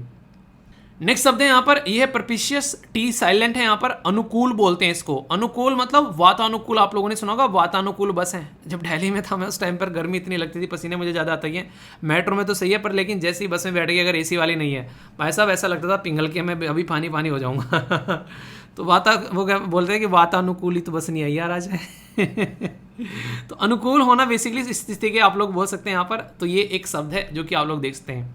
डीम का मतलब क्या होता है? बेसिकली समझना, किसी चीज को समझना, ठीक है। एक तरीके से उसको कंसीडर करना कि हाँ ये सही है यार, इसको मान लेते हैं, तो इस शब्द को आप लोग डीम बोल सकते हैं, ठीक है। अनइक्वल्ड का मतलब क्या होता है? यहाँ पर एक तरीके से बेमेल, यानी कि इनका आपस में कोई जोड़ा ही नहीं है। देखो ये शादी हो गई, दोनों अलग अलग अपोजिट डायरेक्शन के इंसान हैं, इनकी आपस में बनती नहीं है, फिर भी एक साथ में रह रहे हैं, ठीक है। तो वाली बात है। तो ए जोड़ या फिर बेमेल, बेजोड़ भी आप लोग इसको बोल सकते हैं, ठीक है। रिलिंग्विस्ट का मतलब क्या होता है? त्याग कर देना किसी चीज को। जैसे नहीं आप लोग गृह त्यागी बोलते हैं, काक चेष्टा बको ध्यानम। नाम याद आया हो इस लोग? काक चेष्टा बको ध्यानम, क्या बोलते हैं, मतलब माइंड से निकल गया। काक चेष्टा बको ध्यानम स्वान इंद्रा तथा विचय। अच्छा, काक चेष्टा बको ध्यानम अल्पाहारी गृह त्यागी। काक चेष्टा बको ध्यानम मतलब श्लोक भूल गया मैं संस्कृत का यार। एक मिनट रुको, मैं भी सुनाता हूँ, याद आएगा, ठीक है। ऐसा नहीं मतलब मैं, एक मिनट रुको। काक चेष्टा बको ध्यानम स्वान इंद्रा, अच्छा हाँ ठीक है। काक चेष्टा बको ध्यानम स्वान इंद्रा तथे विचय अल्पाहारी गृह त्यागी विद्यार्थी पंचलक्षणम, ठीक है। तो ये एक बहुत ही एक ऐसा श्लोक है जो मुझे मतलब काफ़ी एक मतलब कई बार पहले मैंने बोला है, कई बार माइंड से उतर जाता है, उसके लिए सॉरी। तो बोलते हैं कि विद्यार्थी के 5 लक्षण है। कौवे जैसी चेष्टा होनी चाहिए, बुगले जैसा ध्यान, कुत्ते जैसी नींद, जब जाओ ना पास से एकदम उठ जाता है, ठीक है। अल्पाहारी कम खाना और गृह त्यागी, तो एक तरीके से गृह त्याग देना ये विद्यार्थी के 5 लक्षण की कैटेगरी में आता है, ठीक है। तो ये आप लोगों के लिए एक श्लोक भी हो गया, हालांकि मैं माइंड से निकल गया था, पर वही है नहीं, समझाना कुछ और था, याद कुछ और आ गया, बोलना कुछ और है, तो कभी कभी इंटरमिक्स हो जाती है चीज़ें, ठीक है। समझते हो इंसान ही यार, मशीन तो है नहीं, ठीक है ना। शाम को 5 बजे एप्लीकेशन पर मिलता हूँ, रेडी रहना अपना रिवीजन करने के लिए, प्रैक्टिस करने के लिए अच्छे से, जो भी हो सके उतना अच्छे से प्रैक्टिस आप लोगों को करनी है। और कोई दिक्कत, कोई समस्या, कोई परेशानी हो तो बताना, उसको दूर किया जाएगा। इसी तरीके से चीज़ों को एंजॉय करते रहो और आगे बढ़ते रहो। इसी के साथ में यार आप लोगों का पता है प्रीलिम्स का एडमिट कार्ड भी आ गया। कौन कौन अब की बार पेपर देने जा रहे हैं ये जरूर बताइएगा, और जो जा रहा है वो सीरियस होकर तैयारी आप लोगों को करनी है। कोई भी इसके लिए परेशानी आप लोगों के मन में नहीं होनी चाहिए, ठीक है। इसी के साथ में जितना रिवीजन कर सको उतना ज़्यादा बेटर है। अच्छे से चीज़ों को रिवाइज कर भी आप लोगों को आगे बढ़ना है, ठीक है। तो ये कुछ बातें थी, आई होप कि आप लोगों के माइंड में इसको लेकर क्लैरिटी आई होगी। तो नेक्स्ट लेक्चर मिलता हूँ, तब तक उन्हें ध्यान रखिए। बड़ों को नमस्ते, छोटों को प्यार, छोटी सी लाइफ एंजॉय करार। मिलता हूँ नेक्स्ट वीडियो में, तब तक के लिए जय हिंद।